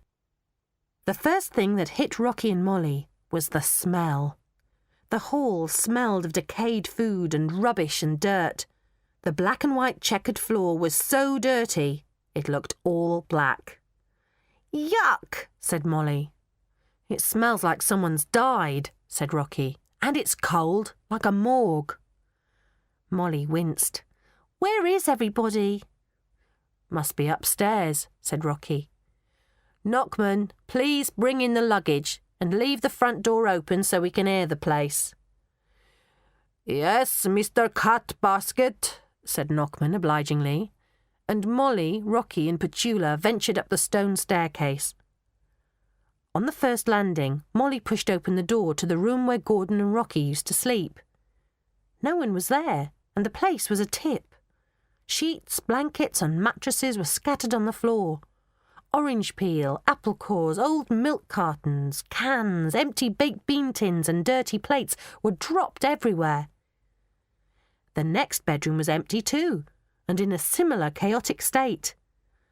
The third and fourth were empty, and the air was so cold that Rocky and Molly could see their breath.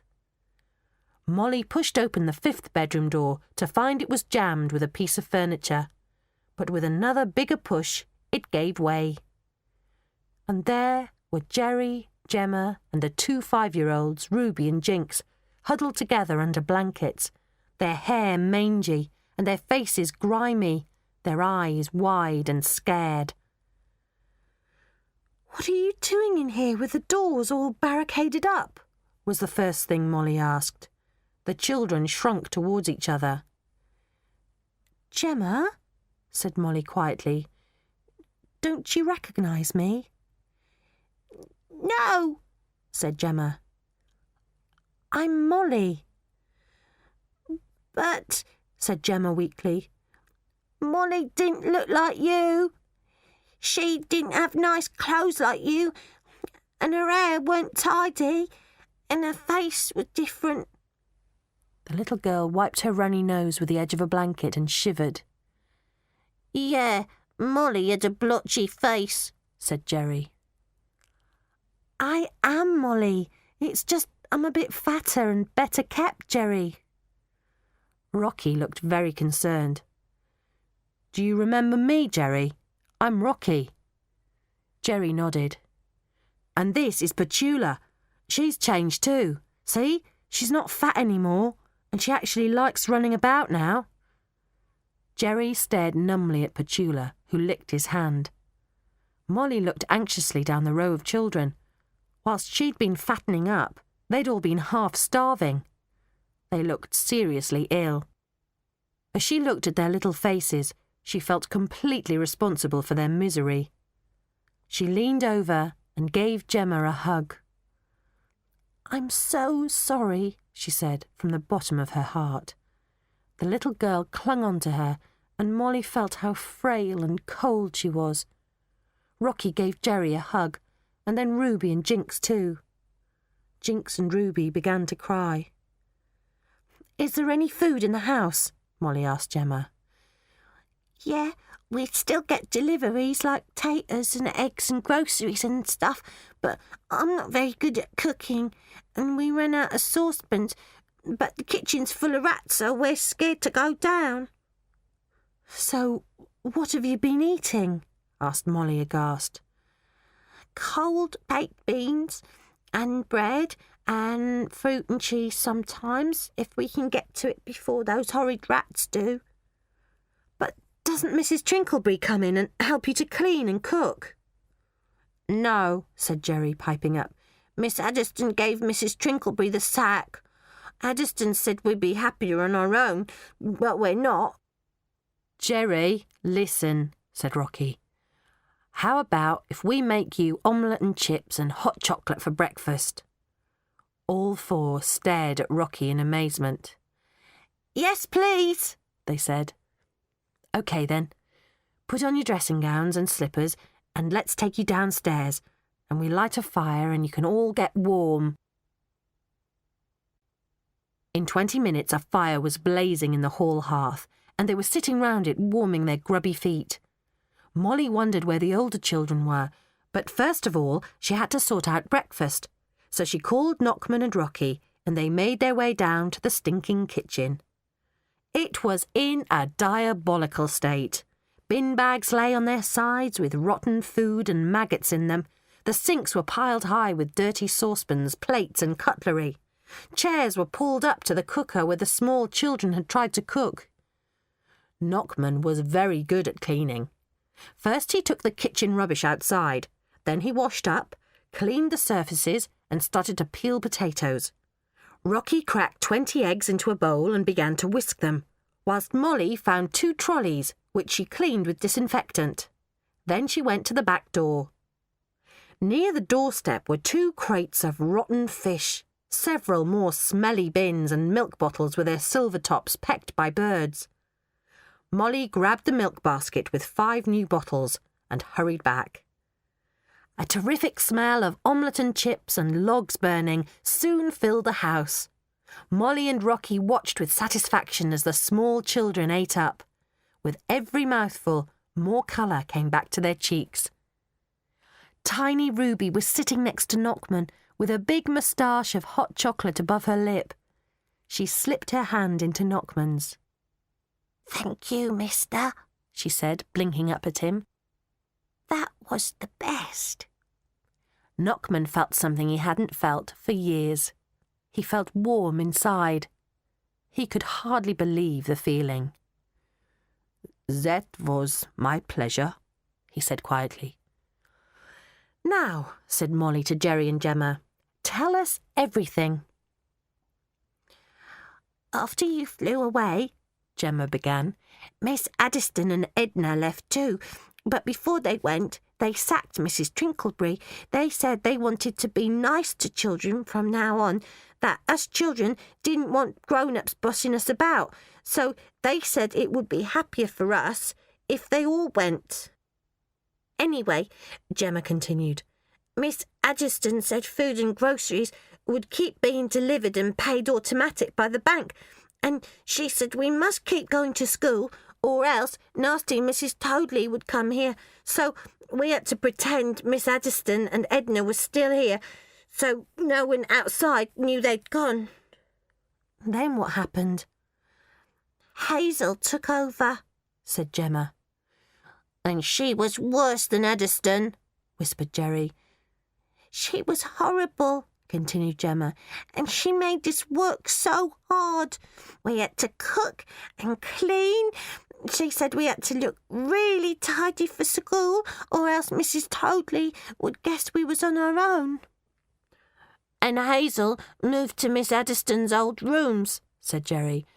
She said Roger and Gordon must go in Edna's room, but then they all started arguing, said Gemma. Roger wanted to be in charge, and Gordon wanted Edna's rooms all to himself, so Roger and him had a fight, and Roger had to go up to the sanatorium room. And then they all shouted at us all and bossed us about, said Ruby. But they never helped. And then they all argued so much that they stopped talking to each other. And us. They stopped talking to us, said Jinx. But now it's okay, 'cause it's the Christmas holidays and school's finished, so we don't have to be clean any more, said Jerry. But we don't get school lunches now, so we're hungry, murmured Ruby. So where are the others now? Molly asked. Asleep, said Gemma. At 10, Roger gets up. He goes foraging in the Briarsville bins. But Gordon and Cynthia and Craig stay in Edna's rooms watching TV. And Hazel stays in her room, except she does come down sometimes for her special deliveries. She takes the boxes back to her rooms. Well, concluded Molly, turning to Rocky, I think it's time we went to wake Hazel and the others up, don't you? Adderstone's old apartment smelled stuffy and rank, and was even darker than normal with the heavy curtains shut. Molly switched on a light. Boxes, discarded cans and piles of sweet wrappers littered the floor. "Who is it?" came Hazel's groggy voice from the bedroom. Rocky and Molly crunched over the debris and opened the door. In the semi-darkness they saw Hazel sitting up in bed. Molly stepped through more rubbish and pulled the curtain cord. Light flooded into the room, hitting Hazel in the face. She shielded her eyes and, squinting, whined, "Get out, Gemma! No one's supposed to come in here!" "It's not Gemma. It's Molly and Rocky," said Molly. As Hazel's eyes became accustomed to the light, she let her hands drop from her face. Her eyes were bloodshot with dark rings around them. Her lips were crusty with cold sores and her greasy hair stuck to her head. She had the look of a mad person. "Drono, I'm dreaming," she panted hoarsely. "No, you're not. We're back," said Molly, "and this may seem like a nightmare to you, but we're staying." The old Hazel would have jumped out of bed and challenged Molly, but this Hazel simply reached for a box beside her bed and took a heaven bar from it, frantically cramming the chocolate into her mouth. "Gotta have a sugar hit," she said, biting a chunk off. "Hazel," said Molly, "you look terrible." "Yeah, I know," said Hazel, biting a second chunk. "You look ill," said Rocky. "Have you been eating only sweets?" "Yeah, there's nothing better to eat," said Hazel, her eyes darting desperately about the room at the boxes and boxes of sweets. Then she suddenly looked petrified. You're not going to take my sweets away, are you?" "No," said Molly, "but we've got some better food for you. Would you like some omelette and chips?" Hazel's face crumpled up into a desperate mass of furrows and creases, and her mouth opened. No noise came out of it. A silent cry was there, though, and tears streamed down her cheeks. Molly put her hand on Hazel's shoulder. "It's okay, Hazel. Please don't cry.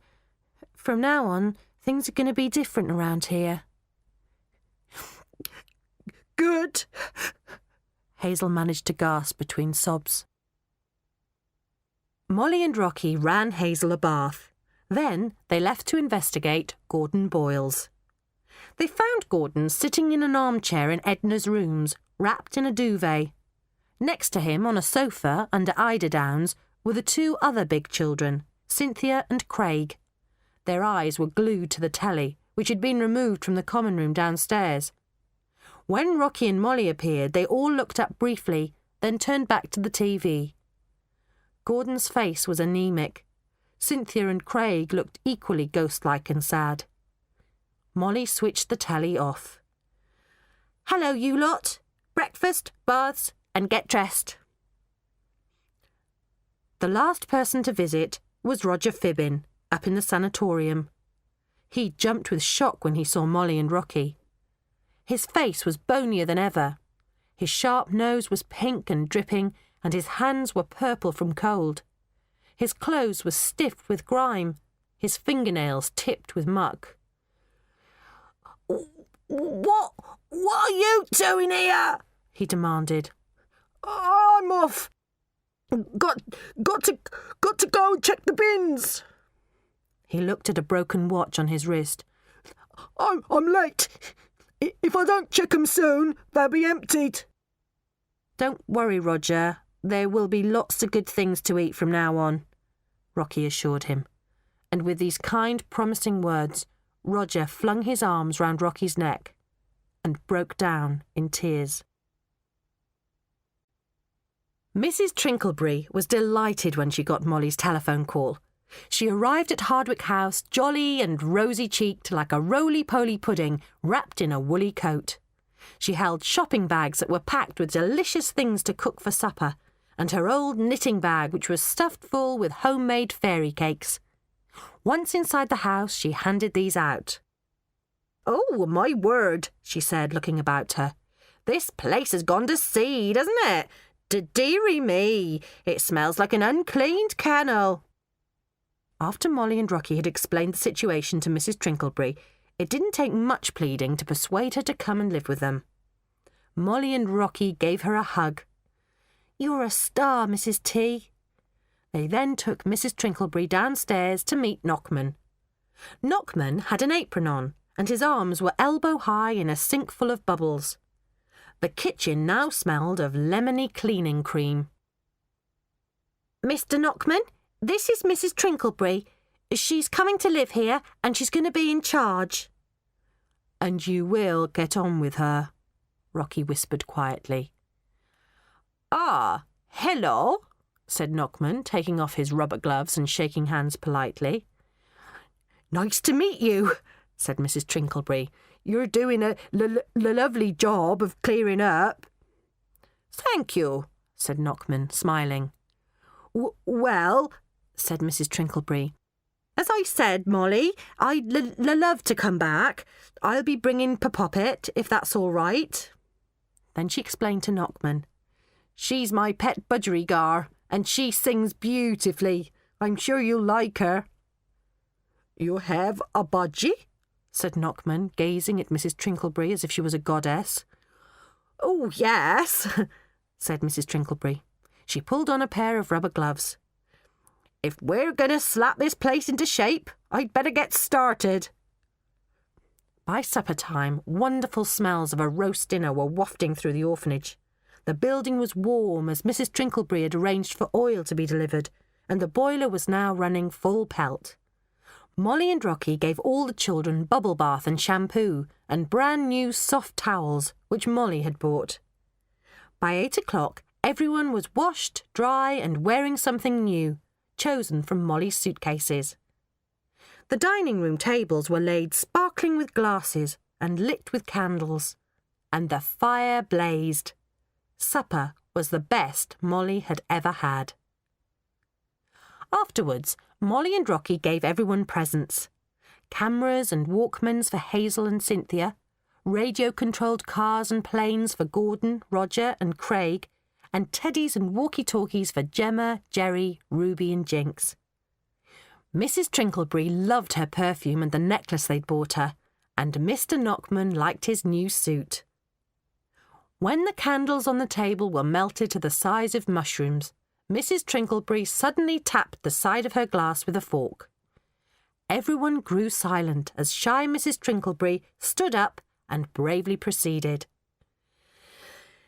"Now, as you all know, I'm a stutterer," she began, smiling. "But stutter as I may, I'm going to talk to you now because this is the right time.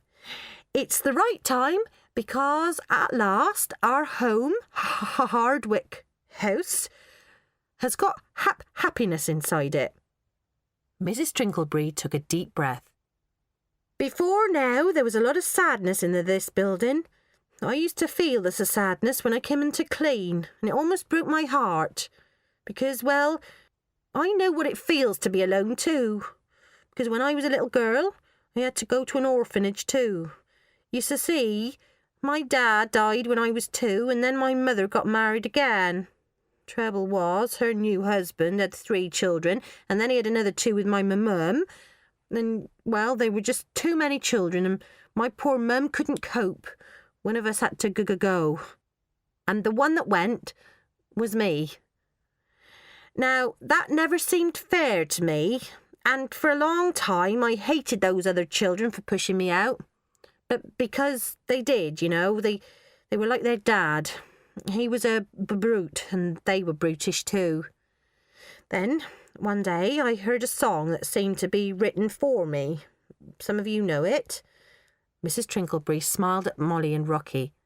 "But for you others, I'll sing it now." Mrs. Trinkleberry's quaky voice filled the dining room. "Forgive little birds that brown cuckoo for pushing you out of your nests. It's what Mamma Cuckoo taught it to do. She taught it that pushing is best." "That song taught me a lot," said Mrs. Trinkleberry. "It made me realise that I mustn't hate those children who pushed me out of the nest, because they were only being how their dad had taught them to be. So I forgave them, and from that moment onwards, life was better because I didn't hate them anymore. Now, probably some of you feel angry with whoever left you here, but you must try and remember that they were like that because that's how they were taught to be. You must try to forgive them. And because mother cuckoos teach their babies bad habits, and because what you learn as a child you'll pass on to people around you, from now on, this house is going to be a house of happiness. From this evening on, every single one of us is going to consider other people's feelings." She turned to the small children. "We don't need no nastiness, do we?" "No," agreed Jerry. "We don't." "So," concluded Mrs. Trinkleberry, "I want to change the name of this building so that from now on it's a place of joy. From now on I propose this building should be known as Happiness House." Everyone stared at her. "Are you agreed, then?" she asked.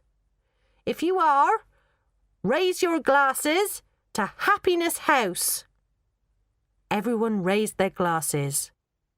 "To Happiness House!" By 11, everyone had gone to bed. Only Molly and Rocky still sat in chairs by the crackling fire. Petula lay happily at their feet, sucking a stone. "What a day," sighed Rocky. "Yep," agreed Molly, staring into the fire. "It was great today. Actually, it's lovely here when it's warm. Trouble is, that oil for the boiler was expensive, £250. If we keep buying oil and we start spending money on other things like redecorating the bedrooms and buying new furniture, soon we may not be able to afford heating or Mrs. Trinkleberry or good food. Rocky, I don't really see how we're going to manage." Petula looked up, sucking her stone, sensing that Molly was worried. "Well," said Rocky, "things will be much better than before, and any problems, we'll work 'em out." Nodded Molly. Petula cocked her head and wondered how she could cheer Molly up. So Petula affectionately dropped her stone at Molly's feet and barked a friendly bark. "Oh, my giddy aunt! I can't believe it!" Molly said, gawping. And Rocky, equally stunned, exclaimed, "Jeepers, Petula, where did you get that?" Petula smiled a doggy smile. She had to agree that particular stone was a nice one, the hardest stone she'd ever sucked. She'd found it in Molly's anorak pocket. Molly picked up the massive diamond. "It's the diamond that gangster was holding in the bank vault. I put it in my pocket, but I forgot to put it with the other bank stuff." Rocky looked perplexed. But the TV report said that every jewel had been returned to the bank. "This diamond wasn't on any list. I remember that gangster guy saying he'd stolen it that day from another crook." "Woof! Woof!" barked Petula.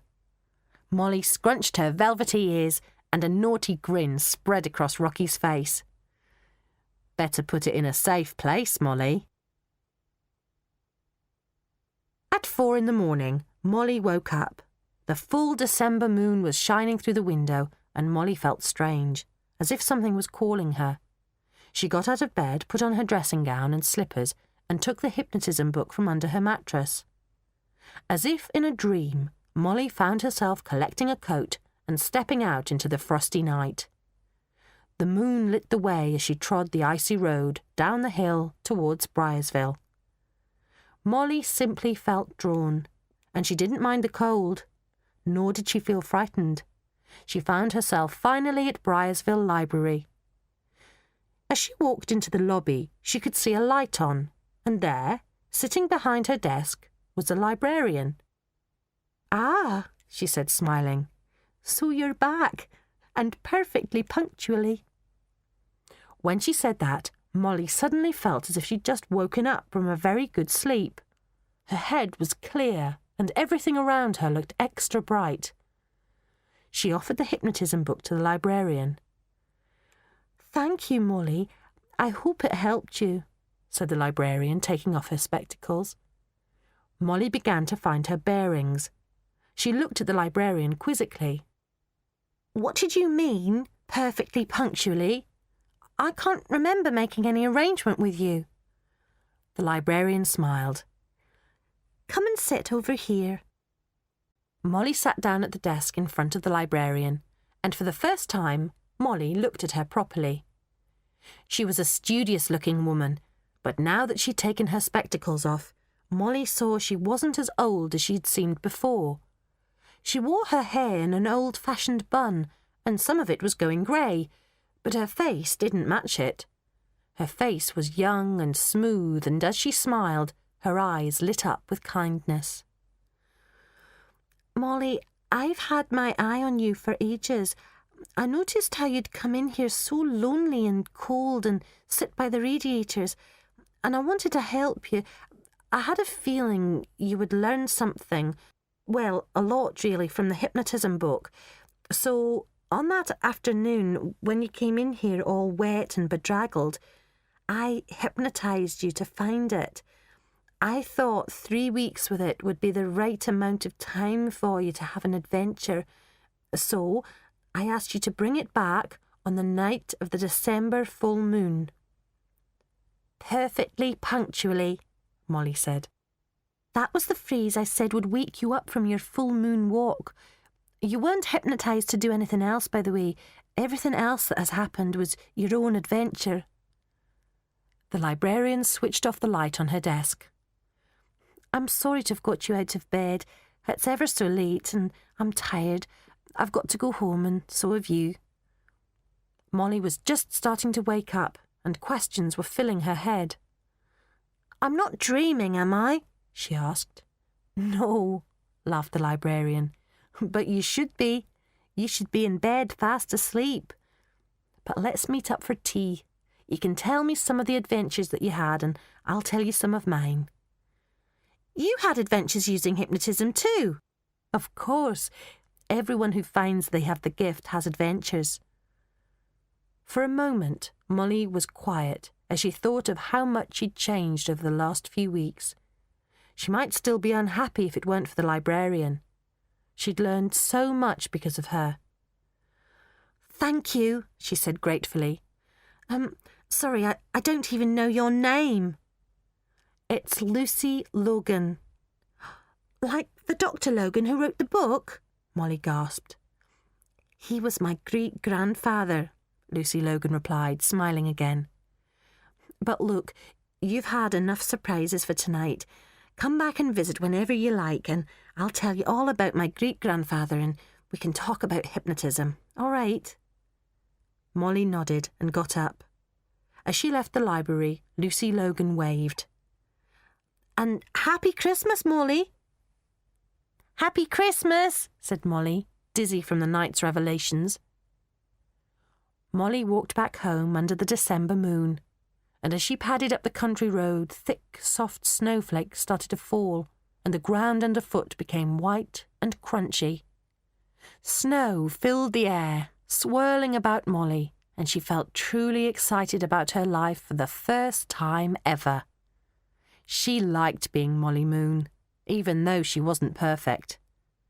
The hypnotism book had taught her that she had the power to learn anything as long as she tried, and Molly couldn't wait to try all sorts of things now.